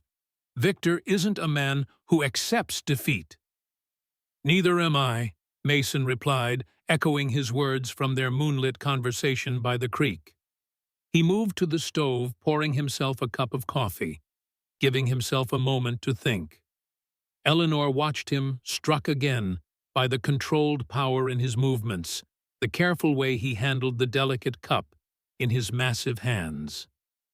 "Your father's letter," Mason said finally. "Did he say when he'd arrive?" Eleanor shook her head. "Only that he was coming as soon as he could arrange it. But Boston is a long way, and he's not a young man anymore." Mason nodded, considering. "Wells mentioned your husband has business interests in the region, plans to invest. That mean he intends to stay a while? Victor never does anything without multiple purposes," Eleanor said, a note of bitterness entering her voice. "If he's talking about investments, it's likely genuine. He never wastes an opportunity for profit. But finding me would be his primary goal." Mason sipped his coffee, his expression thoughtful. "If he's planning to stay, that gives us time. He can't force his way onto my property without consequences, and any legal proceedings would take time." "Time for what?" Eleanor asked, her voice small but steady. "Time for your father to arrive.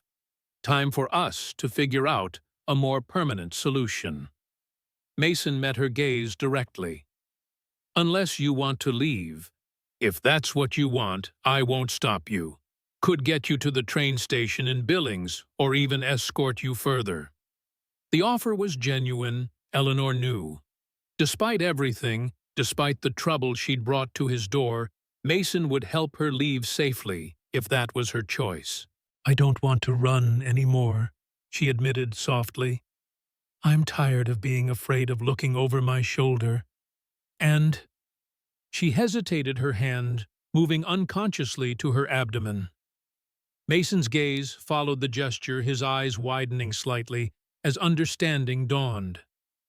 "You're with child," he said, his voice gentler than she'd ever heard it. Eleanor nodded, relief and apprehension mingling as her secret was finally spoken aloud. 3 months along. It's why I finally found the courage to leave. I couldn't bear the thought of my child growing up in that house with a father like Victor." Mason set his cup down carefully, his expression unreadable. "Does he know?" "I don't think so. I hadn't told him yet." She looked away, unable to meet his gaze. "I understand if this changes things. If you'd prefer I find somewhere else." "No," Mason interrupted, his voice firm. "Nothing's changed. You're welcome here for as long as you need." The simple acceptance brought tears to Eleanor's eyes. "Why?" she whispered. "Why would you risk so much for me, for my child?" Mason was silent for a long moment, his gaze distant, seeing something beyond the kitchen walls. "During the war," he began slowly, "I saw what happens when good people stand by and do nothing. Saw men justified cruelty, violence, by telling themselves it wasn't their business to interfere." His scarred hands tightened around the coffee cup. "Made a promise to myself that I wouldn't be that kind of man." It was the most he'd ever spoken about his experiences in the conflict, and Eleanor sensed there was much more beneath the surface pain that ran deep, memories that still haunted him. "There's more to it, isn't there?" she asked gently. "Something happened to you during the war." Mason's jaw worked, as if he were physically struggling with whether to share the burden he carried. Finally he spoke, his voice low and controlled. "At Antietam, my unit was advancing through a cornfield. Bloodiest day of the war, they called it later. My Captain Edwards ordered us to fire on a farmhouse where he claimed rebel sympathizers were hiding snipers." Mason's gaze remained fixed on some middle distance. "But I'd scouted that area earlier. Knew there were only civilians in that house. Women, children, old men." Eleanor could see the tension in him, the memory still raw despite the passage of years. "I refused the order," Mason continued. "When Edwards threatened to do it himself, I stopped him. Physically. His hand moved unconsciously to touch the scar on his cheek. There was a struggle. His pistol discharged. "You were wounded," Eleanor said softly. Mason nodded. "And so was he." Bullet caught him in the chest. His voice had grown flat, emotionless. He died before the surgeons could reach him. Understanding dawned in Eleanor's eyes. "You were court-martialed." "Should have been," Mason agreed grimly. "Striking a superior officer causing his death, that's a hanging offense. But there were witnesses, other men who knew what Edwards was trying to do, and your father's regiment was nearby. Colonel Reed heard what happened, intervened in the investigation." "My father," Eleanor's breath caught. "Never met him personally," Mason clarified. "But he sent a letter to the inquiry board supporting the accounts of the witnesses. Said Edwards had a history of questionable orders of unnecessary cruelty." He shook his head, slightly remembering. "Don't know why the colonel took an interest in the case of a sergeant he'd never met, but without his support, I'd have hanged for sure." The revelation stunned Eleanor. All these years her father had never mentioned this incident, this connection to the quiet giant who had taken her in. "You saved those people in the farmhouse," she said, "at great personal risk." Mason's expression hardened. "Did what anyone should have done. But afterward, the nightmares started. Seeing myself as Edwards giving those orders. Becoming the kind of man I despised." He looked down at his scarred hands. "Sometimes I still dream that I killed him deliberately, that I enjoyed it. Wake up with his blood on my hands." The confession hung in the air between them, raw and honest. Eleanor understood then what drove Mason's protective instincts, his willingness to shelter her, the need to prove perhaps to himself most of all that he was nothing like the men who used their strength to harm rather than protect. Without thinking, she reached across the table and covered one of his massive hands with her own. The touch seemed to startle him from his dark memories, his gaze refocusing on her face. "You're a good man, Mason Thorne," she said softly, but with absolute conviction. "The best I've known." Something shifted in his eyes, a softening, a vulnerability quickly masked. He withdrew his hand gently, rising from the table. "Should check on the men," he said, his voice gruff. "They'll be hungry after the drive." Eleanor let him go, understanding his need for space after revealing so much.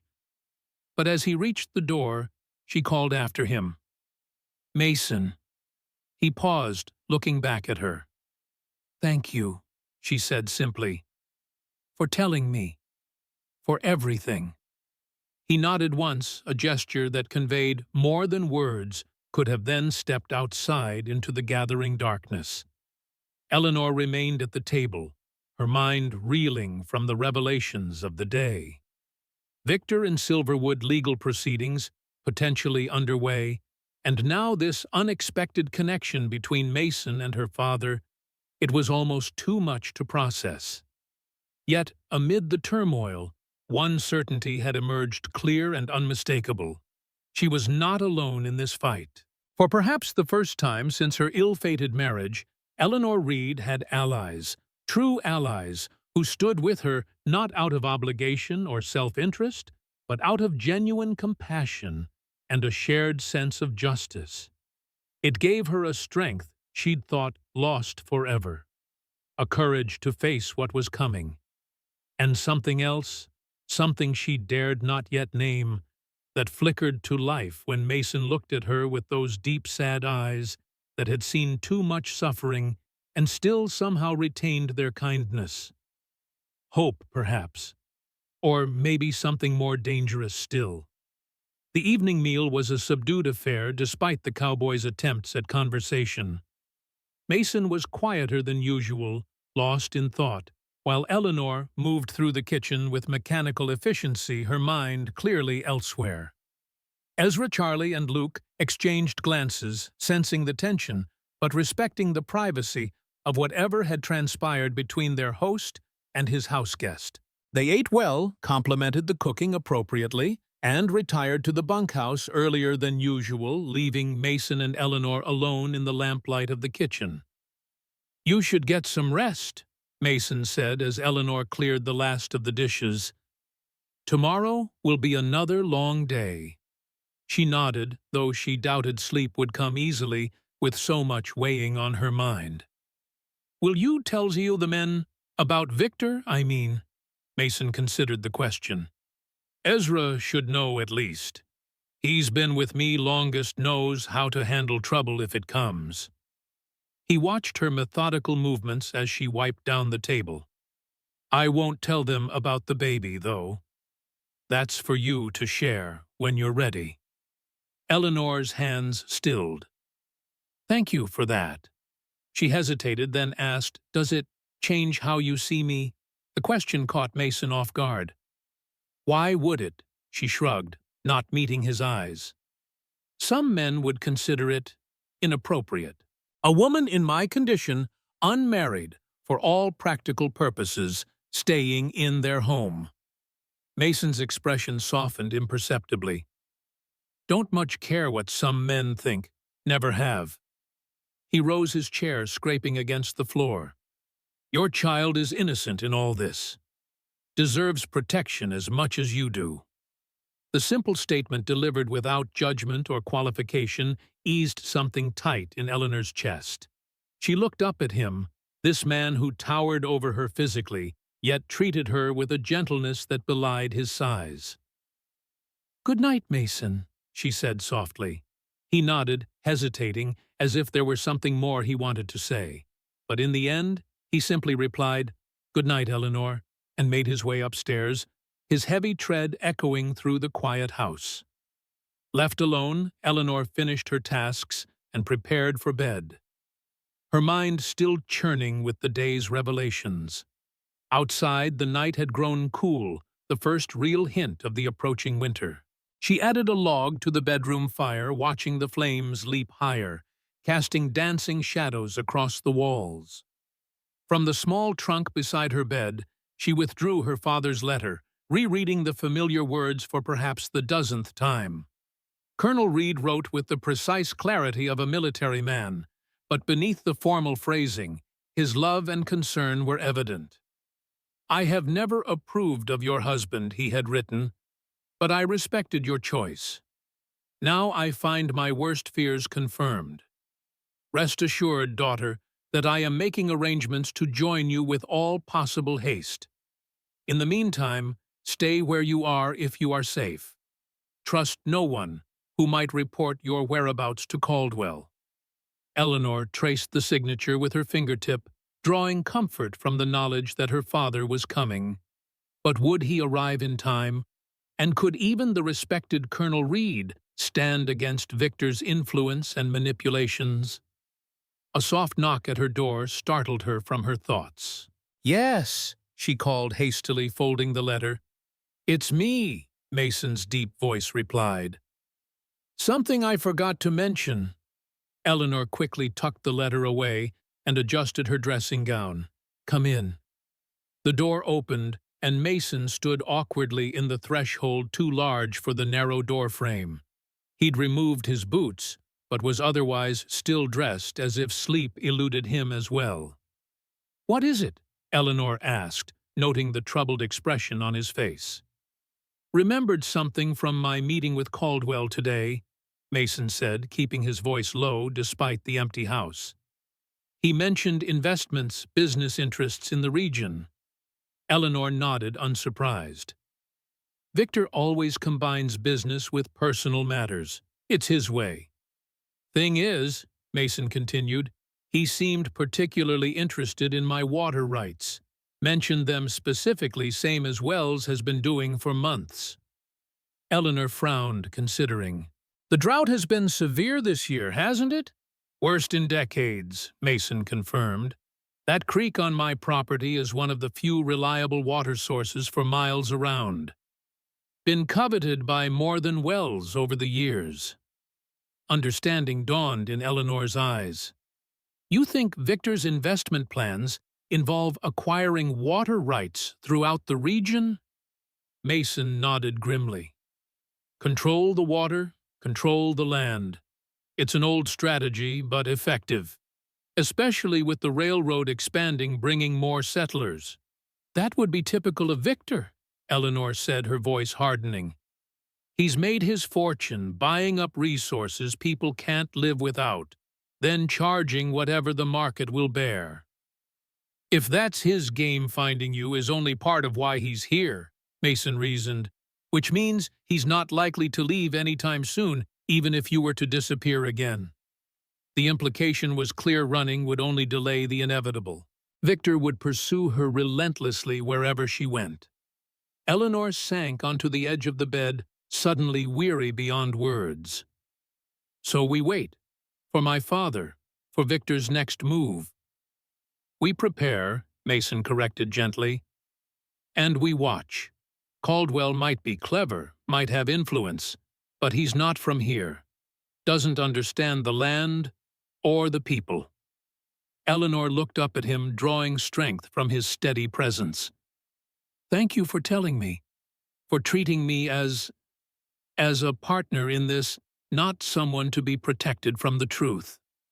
Something flickered in Mason's eyes, surprise, perhaps, or recognition. You're stronger than you know, he said quietly. Stronger than he ever let you believe. The simple words spoken with such conviction touched something deep within Eleanor. She blinked rapidly against sudden tears.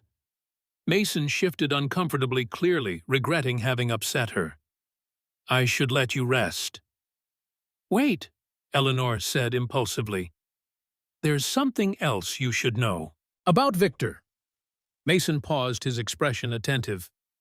He's not just cruel in private, Eleanor explained, needing Mason to understand the full extent of the threat they faced.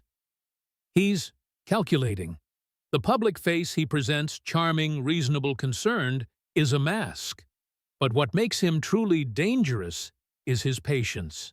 He can wait months, years, even to exact revenge for a perceived slight. Mason considered her words carefully.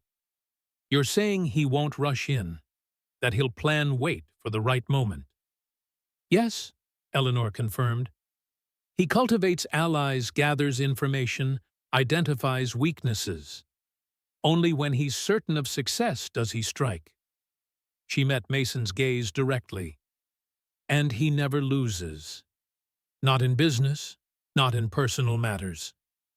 Instead of being intimidated by this assessment, Mason's expression hardened with resolve. He's never faced someone like me, he said simply.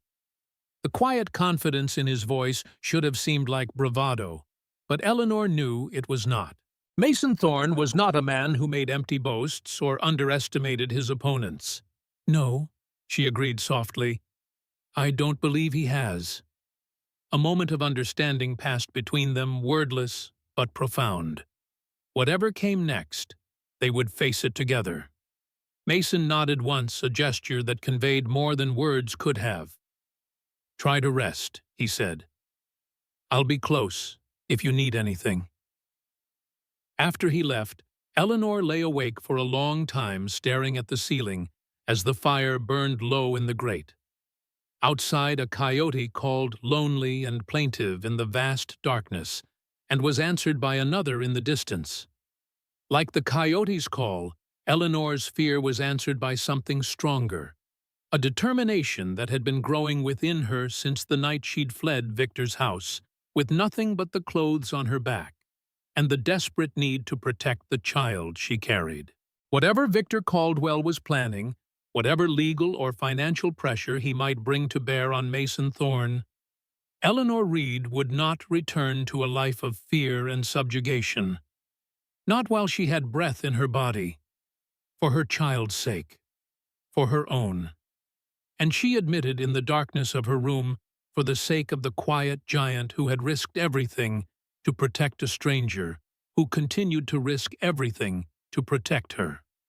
With that resolution firm in her heart, Eleanor finally drifted into sleep, her dreams for once untroubled by memories of the past or fears for the future. Orne Ridge. The only question was, when? October settled over Montana, with a painter's touch turning the aspen groves to gold and the distant mountains to purple, beneath skies of impossible blue. At Thorn Ridge, the autumn roundup continued with Mason and his hands working from dawn to dusk, bringing the scattered cattle home to the winter pastures. The counting wasn't good. Drought and predators had taken a greater toll than Mason had initially feared. Of the 100 head he'd turned out in spring, only 83 returned a loss that would make the coming winter lean, especially with the loan payment to Wells still hanging over his head. Despite these concerns, Mason found himself experiencing moments of unexpected contentment. Each evening, returning dusty and tired to the ranch house, he was greeted by lamplight in the windows and the smell of cooking. Eleanor moved through the kitchen with growing confidence, her slender frame beginning to show the subtle changes of early pregnancy that only those who knew would recognize. The ranch hands had taken to her with surprising speed. Gruff Ezra brought her wildflowers he'd found while riding the range. Silent Charlie carved a small wooden horse for the child he now knew she carried. Young Luke blushed whenever she thanked him for the firewood he faithfully chopped and stacked each day. But beneath this veneer of domestic tranquility, tension simmered. Victor Caldwell remained in Silverwood, a constant threat on the horizon. Though he'd made no direct move since that initial encounter during the cattle drive, Mason knew the man was merely biding his time, gathering information, building alliances within the community. Martha Simmons rode out twice more that week, ostensibly to visit Eleanor, but really to bring news from town. Victor had taken rooms at the town's only hotel, making himself visible and popular by spending freely at local establishments. He had begun attending services at the small church, making generous donations, and speaking often about his concern for his troubled wife, who had fled during an episode of mental instability. "Half the town believes him," Martha reported grimly on her last visit. "The other half isn't sure what to think. He's charming, I'll give him that."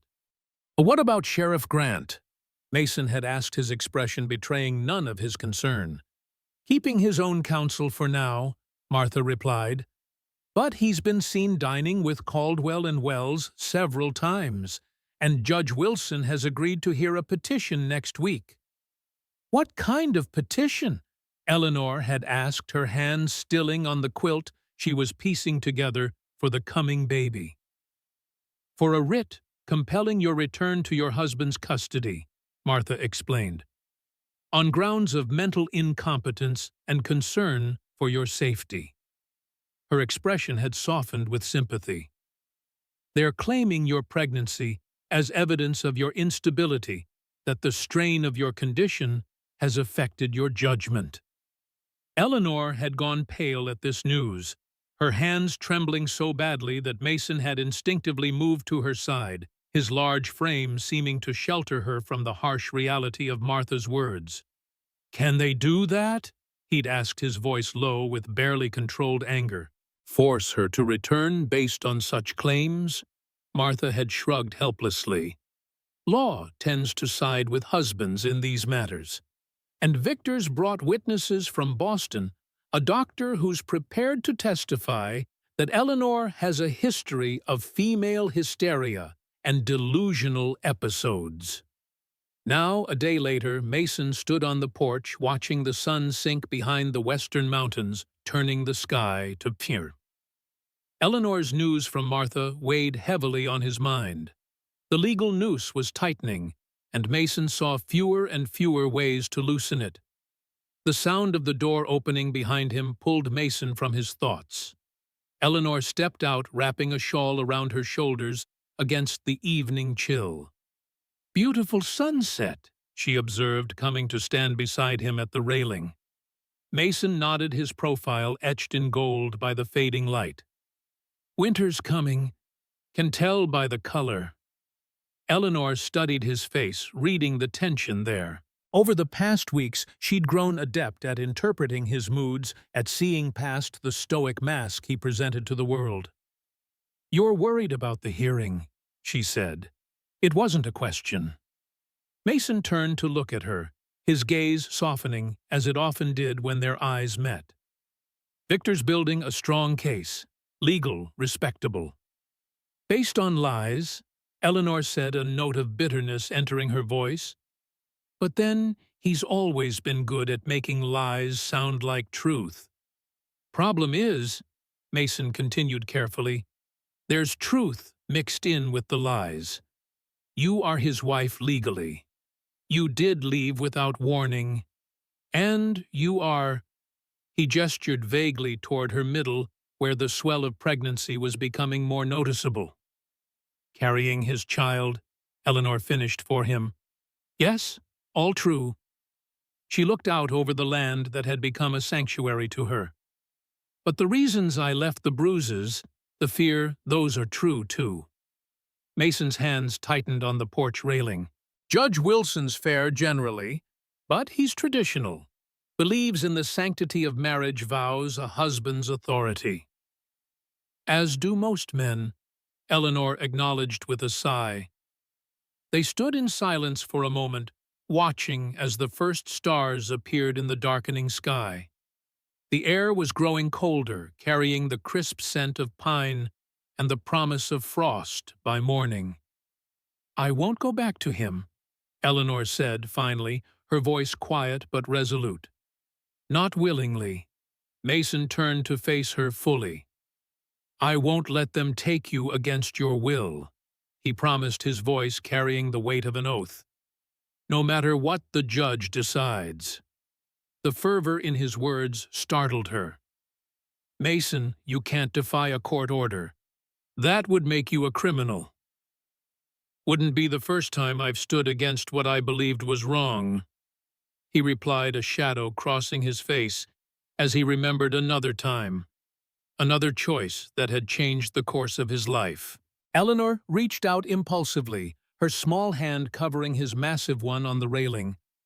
"I won't have you risk everything for me. There must be another way." Before Mason could respond, the sound of approaching hoofbeats reached them, both tensed instinctively, drawing closer together as they peered into the gathering darkness. A single rider appeared on the road, moving at a steady pace, rather than the urgent gallop of a messenger bearing bad news. As the figure drew closer, Mason relaxed slightly, recognizing Charlie Two Trees returning from his scouting mission. The crow tracker had volunteered to ride into town, where his presence would draw less attention than Mason's would. He'd gone to gather what information he could about Victor's movements and the upcoming hearing. Charlie dismounted with fluid grace, leading his pinto to the corral before approaching the porch. His dark eyes moved between Mason and Eleanor, noting their proximity, the subtle protectiveness in Mason's stance. "Evening?" Mason greeted him. "Any news?" Charlie nodded once, his expression grave. "Sheriff's coming, tomorrow morning, with papers." Eleanor's hand tightened convulsively on Mason's, her breath catching. "What kind of papers?" "Temporary custody order," Charlie replied, his voice low and melodic, despite the ominous news it delivered. "Judge Wilson signed it today. Emergency hearing." Mason's expression darkened. "On what grounds?" "Concern for the welfare of an unborn child," Charlie said, looking apologetically at Eleanor. "Claim is that the mother is unstable in a dangerous situation." Eleanor gave a small, bitter laugh. "The irony. I left Victor to protect my child from danger, and now he uses the child to force me back." Mason's jaw set in a hard line. "When tomorrow?" "First light," Charlie answered. "Sheriff Caldwell, 2 deputies, maybe others." Mason nodded his thanks. "Get some rest. May need you tomorrow." Charlie hesitated, then spoke again. Another rider came to town today, older man, military bearing. Asked about Miss Reed at the hotel. Eleanor's head snapped up, hope flaring in her eyes. My father. Did you see him? Did you speak to him? Charlie shook his head. Only heard talk. He took a room at the hotel. Name of Reed. It's him, Eleanor breathed, turning to Mason with the first genuine smile he'd seen in days. He's come, just as he promised. Mason squeezed her hand gently. That's good news, but it doesn't change what's coming tomorrow. Eleanor's smile faded reality, reasserting itself. No, and my father doesn't know I'm here. He's in Silverwood, and we're 12 miles out with no way to get word to him before morning, Mason finished grimly. Charlie cleared his throat softly. I could go back. Find this man. Bring him here tonight. Eleanor looked up hopefully, but Mason shook his head. Too dangerous. Sheriff's men will be watching the roads, and we don't know for certain it's her father. He turned to Charlie. Go tell Ezra and Luke what's happening. We need to be ready by dawn. After Charlie had gone, Eleanor paced the porch, her mind racing. What are we going to do, Mason, if the sheriff comes with a court order? We'll face it, Mason said simply. Together. He guided her back toward the warmth of the house. Come, it's getting cold, and you need to eat. We'll make our plans inside. Eleanor allowed herself to be led inside, but her steps were heavy with dread. The sanctuary she'd found at Thorn Ridge was about to be violated, and the future that had begun to seem possible now hung by the thinnest of threads. Sheriff Samuel Grant was a man who believed in order. 20 years of wearing a badge in Montana Territory had taught him that justice was a flexible concept. But order, the predictable application of law and custom, was what kept civilization from sliding back into barbarism. So when Victor Caldwell had arrived in Silverwood with legal documents, respectable references, and a compelling story about a mentally unstable wife who had fled with his unborn child Grant, had listened with the objectivity he prided himself on. When the Boston doctor had testified to Mrs. Caldwell's history of feminine hysteria and delusional episodes, he had noted it in his official report. And when Judge Wilson had signed the temporary custody order granting Caldwell the right to reclaim his wife until a formal hearing could be held, Grant had accepted the duty of serving it. But as he rode toward Thorn Ridge in the pale light of dawn, a sense of unease gnawed at him. Something about Caldwell's story didn't sit right. The man was too polished, too practiced in his concern. And there were the rumors from Martha Simmons's girls that Mrs. Caldwell had arrived at Thorn Ridge bearing marks of violence that no fall from a horse could explain. Moreover, Grant had known Mason Thorne for 5 years. The giant northerner kept to himself true, but had never caused trouble. He was respected, if not entirely accepted by the community. The kind of man who would help a neighbor rebuild after a storm without being asked who paid his debts on time, who treated even the lowest ranch hand with the same quiet dignity he accorded the banker. Not the kind of man who would harbor a woman against her will, as Caldwell had implied. These thoughts troubled Grant as he led his small party along the creek road. Behind him rode his 2 deputies, young men who had seen little real action beyond breaking up the occasional saloon brawl. Beside him rode Victor Caldwell, immaculately dressed, despite the early hour and the dusty trail his handsome face set in an expression of righteous determination. A little way back, Harrison Wells followed, ostensibly present as a concerned citizen, but more likely hoping to witness Thorne's humiliation. The banker had made no secret of his dislike for the Union veteran who owned the water rights he coveted. As they crested the final rise, Thorn Ridge came into view, bathed in the golden light of early morning. Smoke rose from the chimney, and figures could be seen moving in the yard. Thorne himself, massive and unmistakable, even at a distance, and 3 others. His ranch hands, Grant presumed. No sign of the woman. Was she inside hiding, perhaps? Or had Thorne already spirited her away, suspecting what was coming? Grant raised his hand, signaling the party to halt at the edge of Thorne's property. "Remember," he said, addressing his deputies, but loud enough for all to hear, "we're here to serve a legal document, not to start a war. Keep your weapons holstered unless I give the order." Caldwell frowned slightly. "Sheriff, if Thorne refuses to comply, then we'll deal with that situation when it arises," Grant interrupted firmly. "But I know this man. Violence isn't his first choice." "Every man has his breaking point," Wells remarked, a thin smile playing at his lips. "Even giants." Grant ignored the comment, nudging his horse forward. "Let's get this done." They rode slowly into the yard where Mason and his hands had stopped their morning chores to watch the approach. The giant stood with feet planted, wide arms crossed over his massive chest, his expression unreadable beneath the brim of his hat. Beside him, the older hand, Ezra Grant recalled, stood with one hand resting near his holstered pistol. The Indian tracker and the young cowboy flanked them, creating a human barrier between the approaching party and the ranch house. Grant reined in his horse a respectful distance away, tipping his hat in greeting.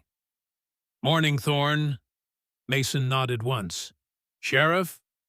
His gaze flicked to Caldwell, hardening visibly. "Mr. Caldwell." Victor Caldwell removed his hat, assuming an expression of polite regret. "Mr. Thorne, I wish we could meet again under more pleasant circumstances." Mason didn't respond to this, his attention returning to Grant. "What brings you out so early, Sheriff?" Grant dismounted, signaling for the others to remain on horseback for now. He approached Mason, stopping a few paces away, close enough for private conversation, but not so close as to seem threatening to a man of Mason's size and known military background. "I think you know why we're here, Mason," he said quietly. "Mrs. Caldwell, the court has issued a temporary custody order granting her husband the right to take her back to town until a formal hearing." "On what grounds?" Mason asked, his voice deceptively calm. Grant sighed. "Concern for her welfare and that of her unborn child. Judge Wilson was persuaded that her condition might be contributing to irrational behavior." He held out the folded document. "I'm sorry, Mason, but this is legal and binding." Mason made no move to take the paper. "Eleanor Reed Caldwell came here of her own free will," he said evenly. "If she chooses to leave with her husband, that's her right. But I won't force her." From his horse, Victor Caldwell's pleasant expression tightened. "Sheriff, my wife is not in a condition to make rational decisions about her own welfare. That's precisely why the court has granted me temporary custody." "Let me talk to her," Grant suggested, looking up at Mason. "Alone. Hear her side." And before Mason could respond, the ranch house door opened. Eleanor stepped onto the porch, head held high despite the anxiety evident in her posture. She had dressed with care, wearing the blue calico dress Mason had purchased for her, her hair neatly braided and pinned. The swell of her pregnancy was visible beneath the fabric, though not prominently so. "There's no need to discuss me as if I weren't present," she called, her voice steady despite the slight tremor in her hands. "I'm here and I can speak for myself." Victor's expression brightened with false concern. "Eleanor, my dear, thank God you're safe. I've been so worried." Eleanor descended the porch steps slowly, her gaze locked on her husband. "Have you, Victor? How touching." The cool sarcasm in her tone was unmistakable. "Especially since the last time I saw you, you were pointing a pistol at me." A shocked silence fell over the yard. Victor recovered quickly, his face arranging itself into an expression of pained patience. You see, Sheriff, this is exactly what the doctor warned us about. Delusions, paranoia. He shook his head sadly. The strain of pregnancy has affected her mind just as it did her mother's before her. Eleanor stiffened at this reference to her mother, anger flashing in her eyes. Don't you dare speak of my mother. She was worth 10 of you. Grant looked between husband and wife, his unease growing. There was none of the confusion or instability he would expect in a woman suffering from delusions. Eleanor Caldwell seemed entirely lucid, if understandably upset. Mrs. Caldwell, he said gently, I have a court order here signed by Judge Wilson.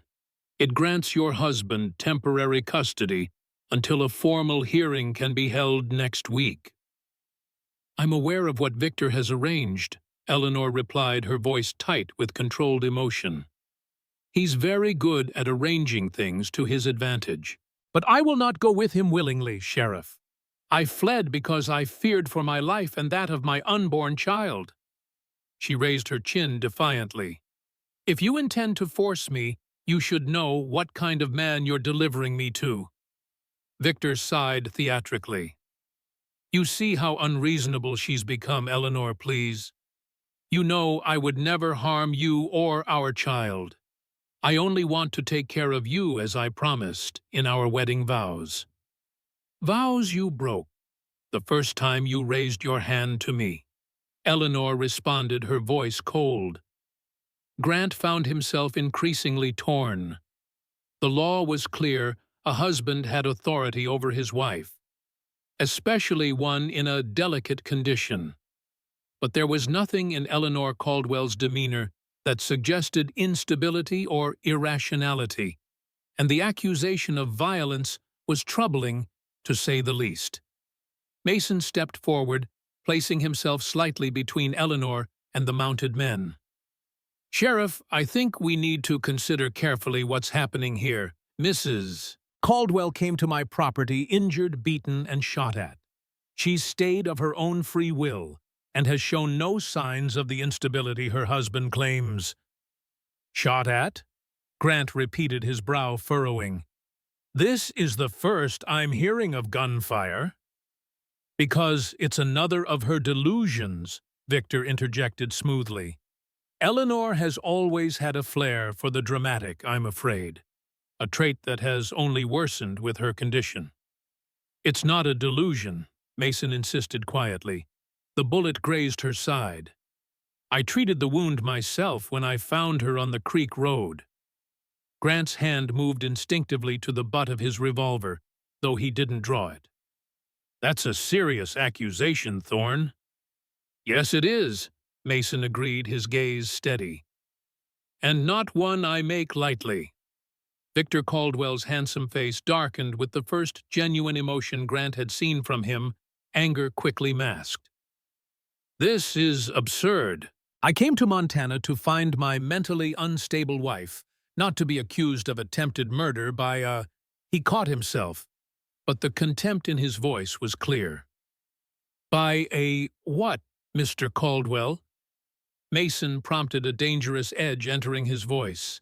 A northerner, a ranch hand, a man who treats your wife with the respect she deserves. The tension in the yard ratcheted higher. Grant stepped between the two men, hands raised placatingly. Let's all take a breath here.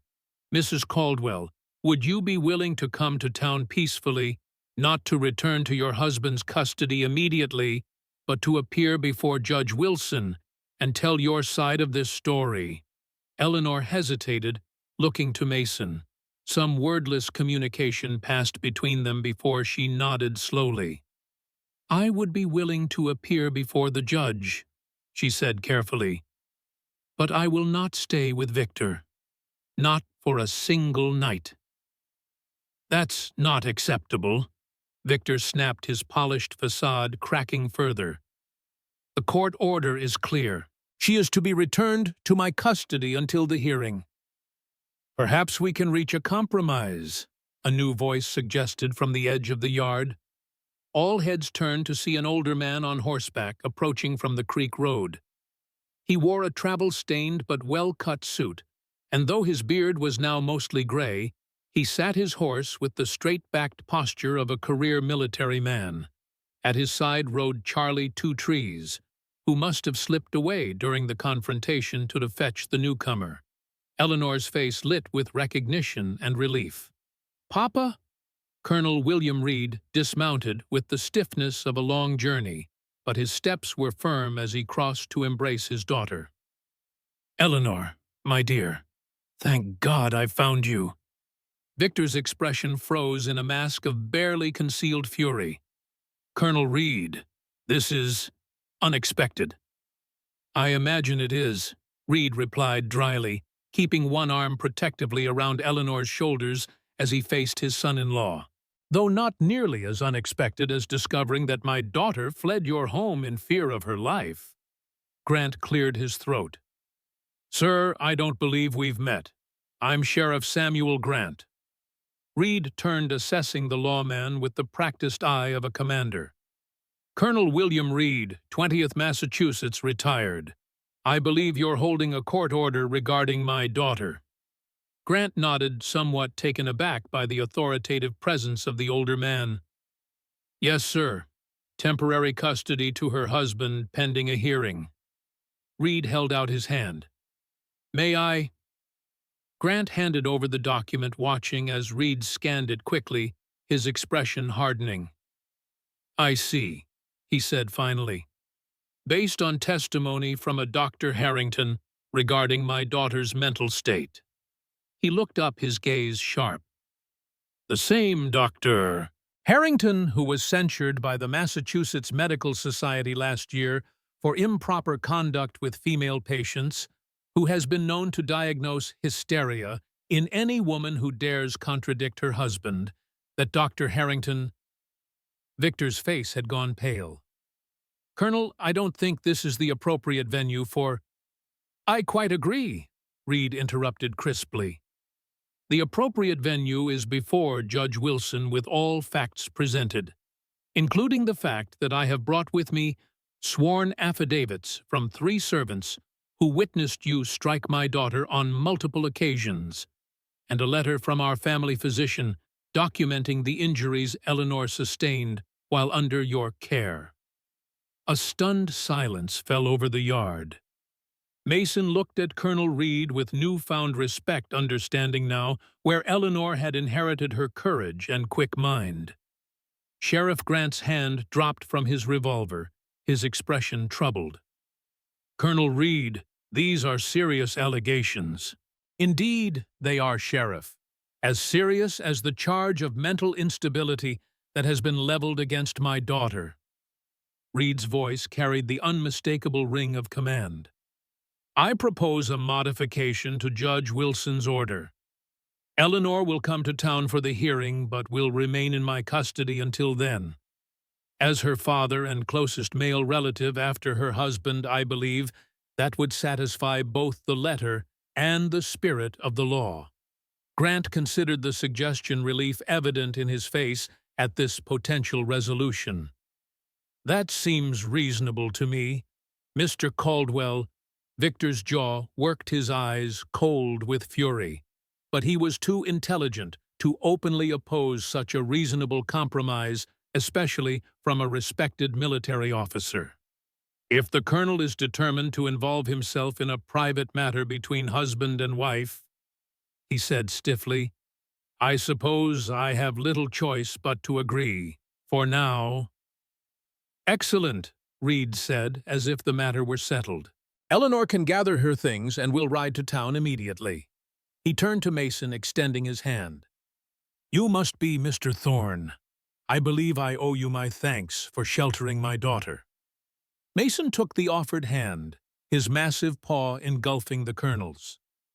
"No thanks needed, sir. Your daughter is welcome here, always." The last word carried a weight of meaning that didn't escape Reed's notice. The colonel studied Mason thoughtfully, recognition dawning in his eyes. "Thorne, of the 12th Massachusetts, Sergeant Mason Thorne." Mason nodded once, surprised. You remember? Reed smiled slightly. I never forget a soldier who does the right thing, no matter the cost. He clasped Mason's hand, remained more firmly. We have much to discuss, young man. But later. He turned back to the sheriff. Shall we proceed, Sheriff Grant? I believe my daughter and I have an appointment with Judge Wilson to keep. Grant nodded, visibly relieved that the confrontation had been diffused. Yes, sir. We'll escort you to town. He glanced at his deputies, then at Caldwell and Wells. All of us. As Eleanor went inside to gather her few belongings, Mason followed, leaving Colonel Reed to continue his conversation with the sheriff. In the privacy of the kitchen, Eleanor turned to Mason, her eyes bright with a mixture of relief and apprehension. My father came, she said softly, just as he promised. Mason nodded, his expression grave despite this positive development. He's a good man, strong. Victor won't find him as easy to manipulate as a country judge. Eleanor stepped closer, looking up at Mason with concern. But the hearing, Victor won't give up. He'll use every connection, every resource he has. Let him try, Mason said, a quiet fierceness in his voice. You've got truth on your side, and people who care about you. Eleanor's eyes filled with tears. I don't know how to thank you for everything. Mason shook his head, uncomfortable with her gratitude. No need. There is, Eleanor insisted. She hesitated, then reached up to touch his scarred cheek gently.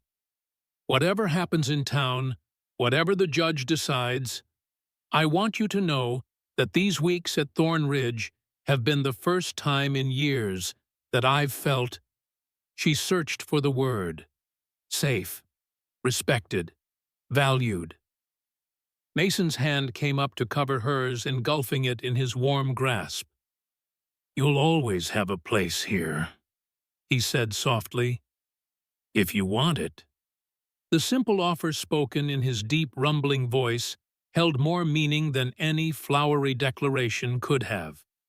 Eleanor understood what Mason was truly saying, that her place could be more than just that of a cook or employee, that the connection growing between them could have the chance to deepen to become something neither of them had dared to name yet. I do want it, she whispered, more than anything.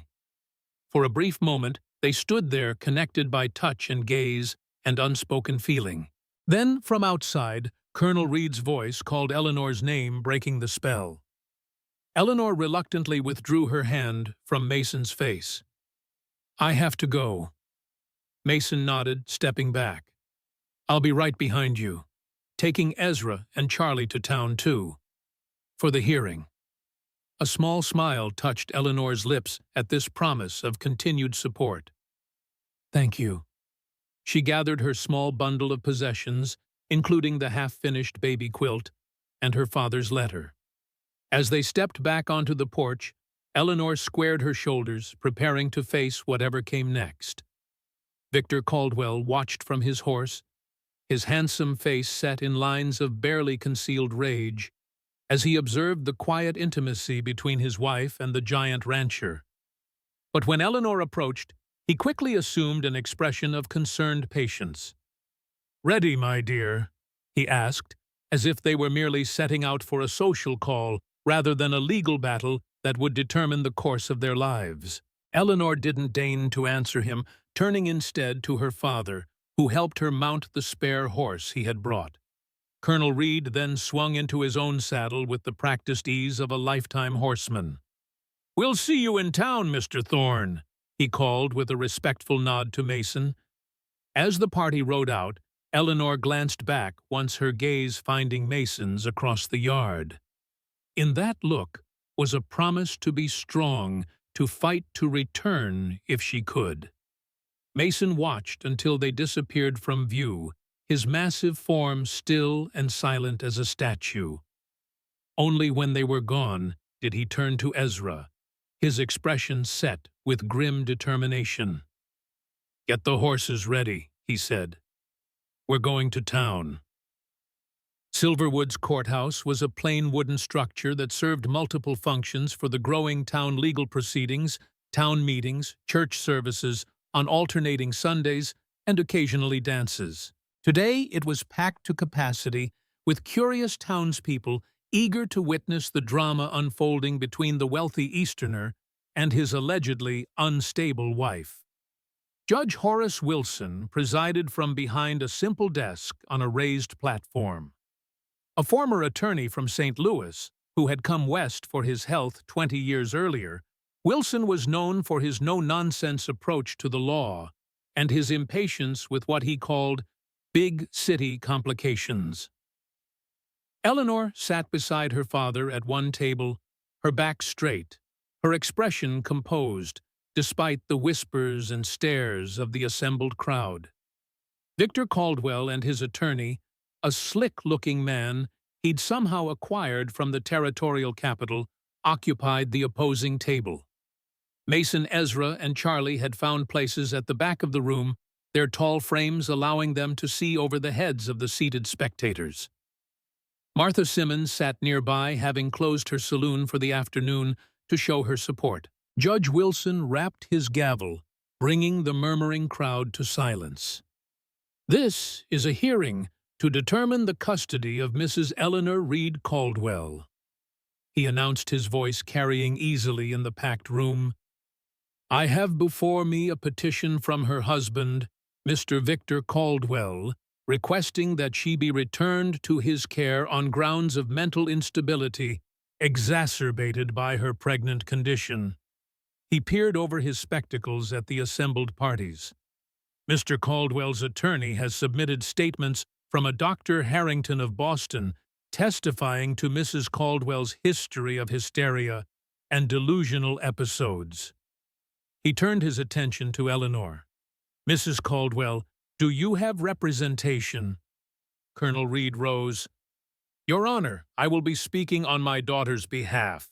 I have here affidavits from our family physician in Boston, as well as from 3 household servants, attesting to the true reason my daughter fled her husband's home, not mental instability but physical abuse and fear for her life and that of her unborn child."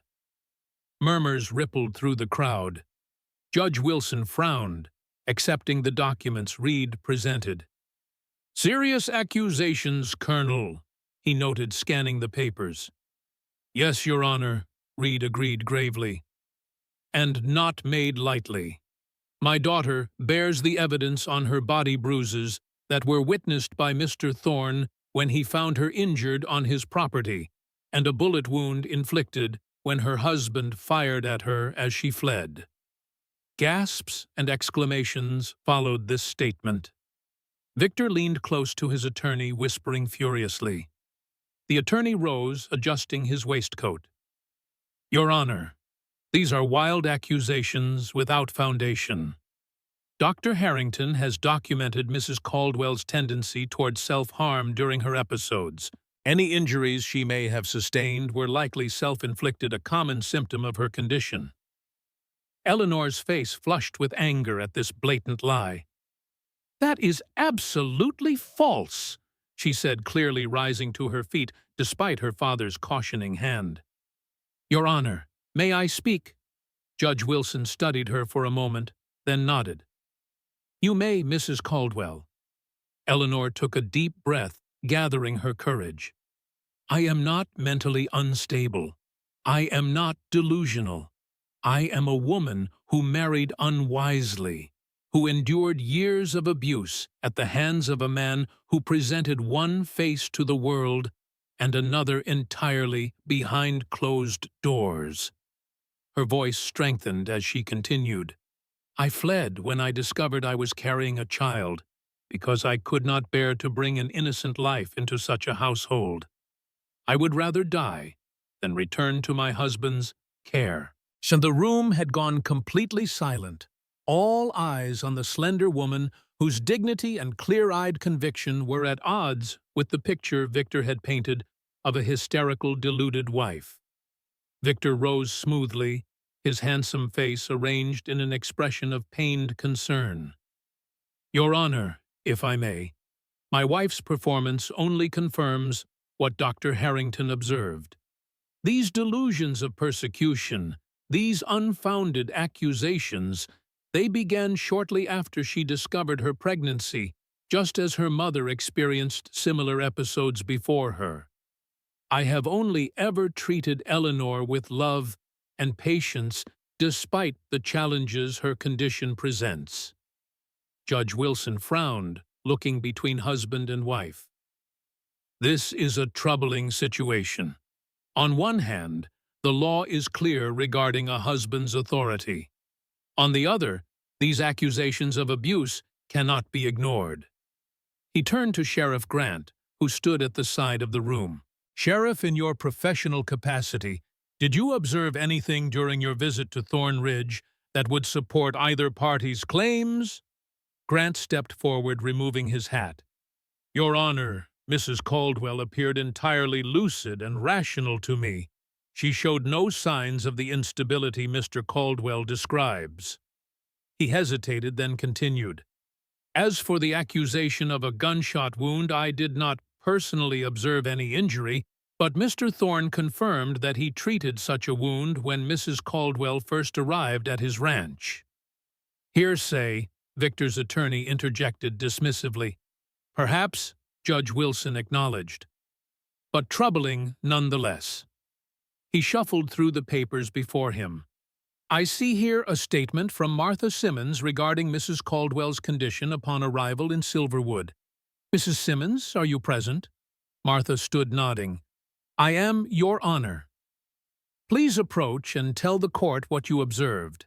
Martha made her way forward, her practical skirt swishing as she moved. She took the oath with a hand on the Bible, then faced the crowded room without a trace of nervousness. "I first saw Mrs. Caldwell about a week after she arrived at Thorn Ridge," Martha stated clearly.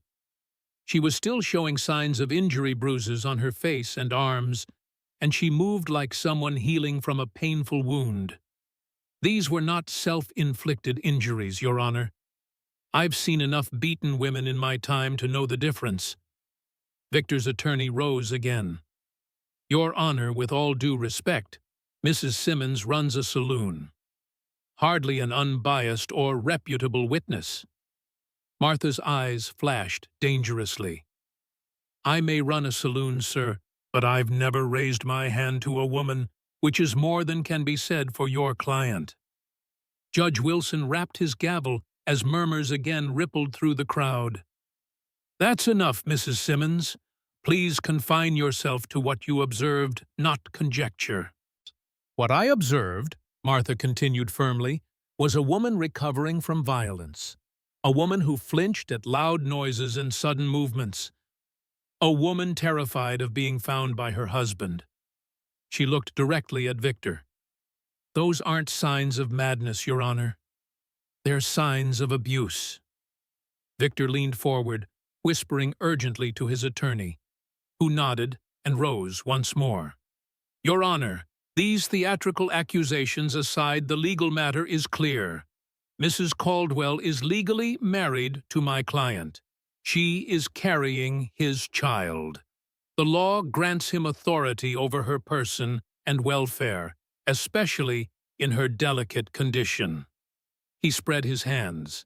"We respectfully request that you uphold the temporary custody order and return Mrs. Caldwell to her husband's care." Judge Wilson sighed heavily, removing his spectacles to pinch the bridge of his nose. "The law is indeed clear on a husband's authority," he acknowledged. "However, the law also recognizes that such authority is not absolute, particularly when there are credible allegations of abuse." From the back of the room, Mason watched the proceedings with growing tension. Beside him, Ezra muttered under his breath, "Judge is wavering." Mason nodded slightly, his gaze never leaving Eleanor's straight back. She had been so brave, speaking her truth before the packed courthouse. But bravery might not be enough against the weight of law and custom that typically favored a husband's rights. Judge Wilson replaced his spectacles and shuffled his papers. Before I make my decision, is there anyone else present who has direct knowledge relevant to this matter? A moment of silence fell over the courtroom. Then slowly, Mason stepped forward, his massive frame drawing all eyes as he made his way to the front of the room. "Your Honor," he said, his deep voice carrying easily despite its quiet tone. "I'd like to speak, if I may." Judge Wilson peered at him over his spectacles. "You're Mason Thorne?" "Yes, sir." "The man who found Mrs. Caldwell and has been sheltering her at his ranch?" "Yes, sir." Wilson gestured for Mason to approach. "Very well. Let's hear what you have to say." Mason moved to the front, taking the oath with a solemnity that impressed even those who had been predisposed to view the giant northerner with suspicion. Standing before the judge, he seemed too large for the space, yet he held himself with careful restraint, conscious of how his size might be perceived. "Mr. Thorne," Judge Wilson began, "you found Mrs. Caldwell on the creek road near your property. In what condition was she when you discovered her?" Mason spoke directly without embellishment. "Injured, badly bruised about the face and body, bleeding from a bullet wound that had grazed her side. Terrified." He paused, then added quietly, "Not raving or delusional. Hurt, afraid." "And you took her to your home and treated these injuries?" "Yes, sir. The gunshot wound needed cleaning and bandaging. The bruises were extensive." Mason's voice hardened slightly. "Not the kind that come from a fall or an accident. The kind that come from being struck repeatedly." Victor Caldwell stood abruptly. "This is outrageous. This man is not a doctor. He has no medical training, no expertise to make such judgments." "I was a sergeant in the Union Army 12th Massachusetts," Mason responded evenly. "Saw enough battlefield injuries to know the difference between an accident and deliberate harm." Judge Wilson raised a hand to silence further outbursts from Victor. "Mr. Thorne, during Mrs. Caldwell's stay at your ranch, did you observe any behavior that might support her husband's claims of mental instability?" "No, sir," Mason replied firmly. "She's been clear-headed, capable, runs the household cooks, for the hands keeps accounts. Nothing unstable about her." "And what is your interest in this matter?" Wilson pressed. "Why involve yourself in a dispute between husband and wife?" Mason hesitated, weighing his words carefully. "Because what's right doesn't change based on who's involved. Mrs. Caldwell came to my land hurt and afraid. Giving her shelter was the only decent thing to do." He glanced at Eleanor briefly before continuing. "And in the weeks since I've come to know her as a woman of courage and dignity. She deserves better than to be forced back to a man who hurt her." The simple, heartfelt statement hung in the air, its unvarnished honesty making an impression on everyone present, including Judge Wilson, whose stern expression softened almost imperceptibly. "Thank you, Mr. Thorne," he said. "You may step back." As Mason returned to his place at the back of the room, Judge Wilson gathered his papers, a thoughtful frown creasing his brow. "This is a complex case," he announced finally. "On one hand, we have the legal authority of a husband over his wife. On the other, credible accusations of abuse that cannot be dismissed." He looked at Eleanor directly. "Mrs. Caldwell, are you willing to appear before this court for a full hearing next week, with witnesses and testimony from both sides?" Eleanor nodded firmly. "I am, Your Honor." "Very well." Wilson straightened his decision, apparently reached. "Until that time, I am modifying the temporary custody order. Mrs. Caldwell will remain in the custody of her father, Colonel Reed, whose distinguished service and reputation are well known to this court." He fixed Victor with a stern gaze. "Mr. Caldwell, you are ordered to have no direct contact with your wife until the hearing." Any communication must go through Colonel Reed or Sheriff Grant. Victor's face darkened with barely suppressed fury, but he managed a stiff nod. As you wish, Your Honor. This court is adjourned until next Wednesday at 10 o'clock, Wilson concluded, rapping his gavel. The crowded room erupted in conversation as people rose to their feet. Eleanor sagged slightly with relief, her father's supportive arm immediately around her shoulders. Victor and his attorney huddled in intense discussion, their expressions grim. Mason made his way forward against the flow of departing spectators, Ezra and Charlie following in his wake. When Eleanor saw him approaching, a genuine smile broke across her face, transforming it despite her obvious exhaustion. "You spoke well," she said as he reached her. "Thank you." Mason nodded, unaccustomed to public praise. "Just told the truth." Colonel Reed extended his hand to Mason. "Mr. Thorne, I believe we have much to discuss. Perhaps you and your men would join us for supper at the hotel. I've taken a private dining room."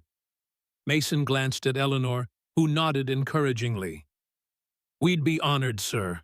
As they prepared to leave, Martha Simmons approached, her practical face creased with concern. "A word of warning," she said quietly. "Caldwell and Wells left together looking like thunder. I don't think this is over by a long shot." Mason's expression hardened. "No," he agreed. "But neither are we." The small group made their way through the dispersing crowd toward the Silverwood Hotel, drawing curious glances from the townspeople. Eleanor walked between her father and Mason, her head high despite the whispers that followed them. The first battle had been won, but all of them knew that Victor Caldwell was not a man to accept defeat gracefully, and that the war for Eleanor's freedom was far from over. 2 weeks after the initial hearing, Judge Wilson's courtroom was even more crowded than before. The spectators pressed shoulder to shoulder, their faces a mix of curiosity and anticipation. Outside, the first snow of winter dusted Silverwood's streets, a reminder of the changing seasons. Eleanor sat straight-backed beside her father, her composure intact, despite the stakes of the day. The past fortnight had been a blur of preparation, gathering testimonies, presenting evidence, and enduring Victor's increasingly desperate attempts to discredit her. Through it all, her father had been her steadfast defender, and Mason a silent but unwavering presence at every proceeding. Judge Wilson called the court to order, his gavel sharp against the rising murmurs. "I have considered all testimony and evidence presented in the matter of Caldwell versus Caldwell," he announced, his voice carrying to every corner of the room.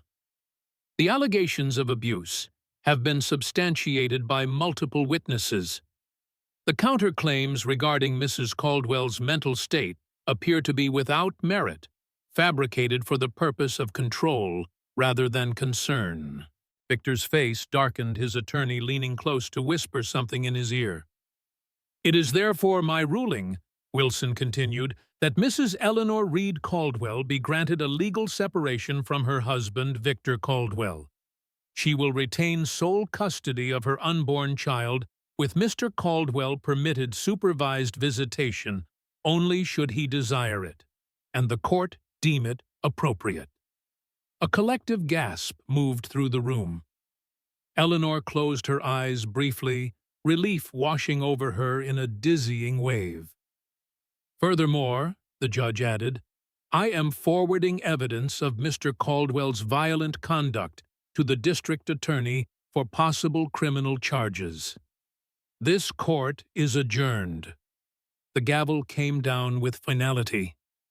Eleanor turned to her father, tears welling in her eyes. Colonel Reed embraced her, his own eyes suspiciously bright. "It's over," he murmured. "You're free." Not entirely free, a legal separation was not a divorce, which remained nearly impossible to obtain, especially for a woman. But it was freedom enough. She would not be forced back into Victor's control. Across the aisle, Victor stood rigid with fury. His gaze found Eleanor's, and in that moment all pretense of concern fell away. The naked hatred in his eyes would have terrified her once. Now she met it steadily, refusing to look away first. It was Victor who broke the gaze, turning to confer with his attorney in harsh, clipped tones. A moment later, he stormed from the courtroom, shouldering past Mason without a glance. Harrison Wells lingered, his expression calculating as he approached Eleanor and her father. "A temporary victory," he said smoothly, "but the courts are fickle, and memory is short. This isn't over, not by a long measure." Colonel Reed drew himself up to his full military bearing. "You would be wise to counsel your friend to respect the court's decision, Mr. Wells. Some battles cannot be won through money or influence." Wells smiled thinly. "We shall see, Colonel. We shall see." His gaze shifted to where Mason stood nearby. "And you, Thorne, don't forget about that loan payment. I'd hate to see you lose that beautiful ranch over a misunderstanding."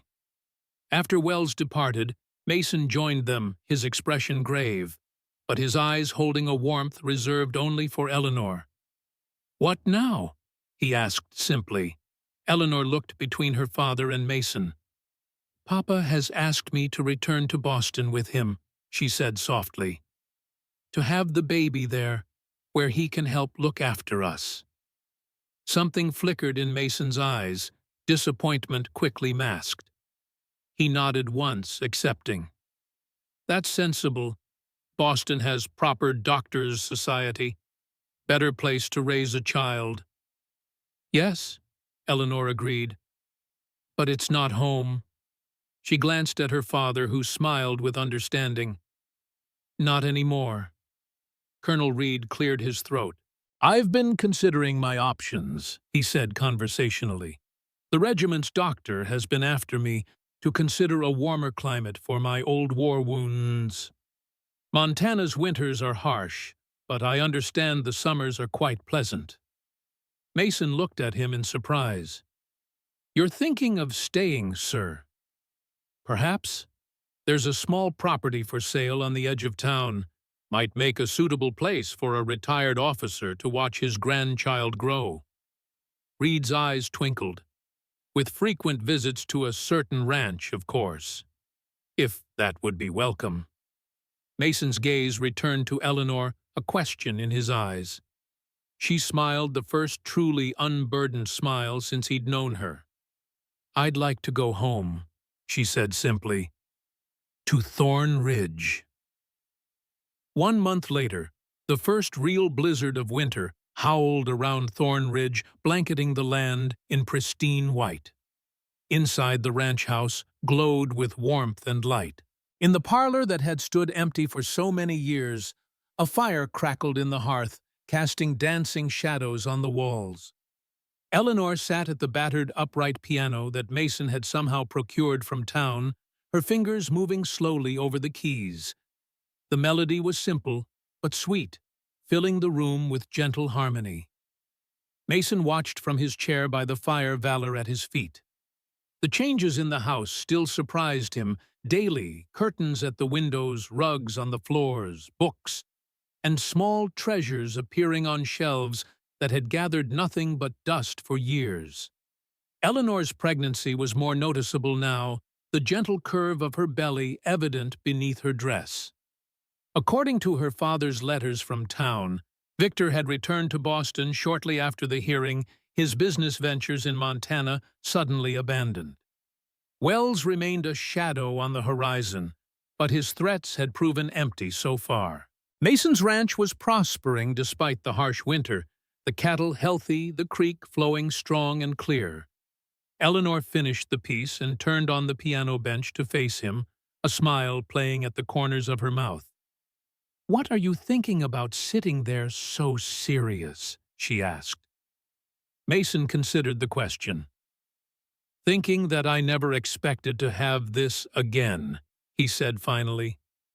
"A home, not just a house." Eleanor rose and crossed to him, her hand coming to rest lightly on his shoulder. "Nor did I." He covered her hand with his own, marveling as always at how small hers seemed in comparison. "No regrets about staying?" "None," she said firmly. "This is where I belong now. Where we belong." Outside, the wind howled powerless against the sturdy walls of Thorn Ridge. Inside, a family was being rebuilt from broken pieces, different from before, but stronger, perhaps for having been broken and mended. Mason Thorn, the giant whose compassion had saved more than one life, looked up at the woman who had somehow saved his in return. "Welcome home, Eleanor," he said softly. And for once the ghosts of the past were silent, giving way to the promise of tomorrow.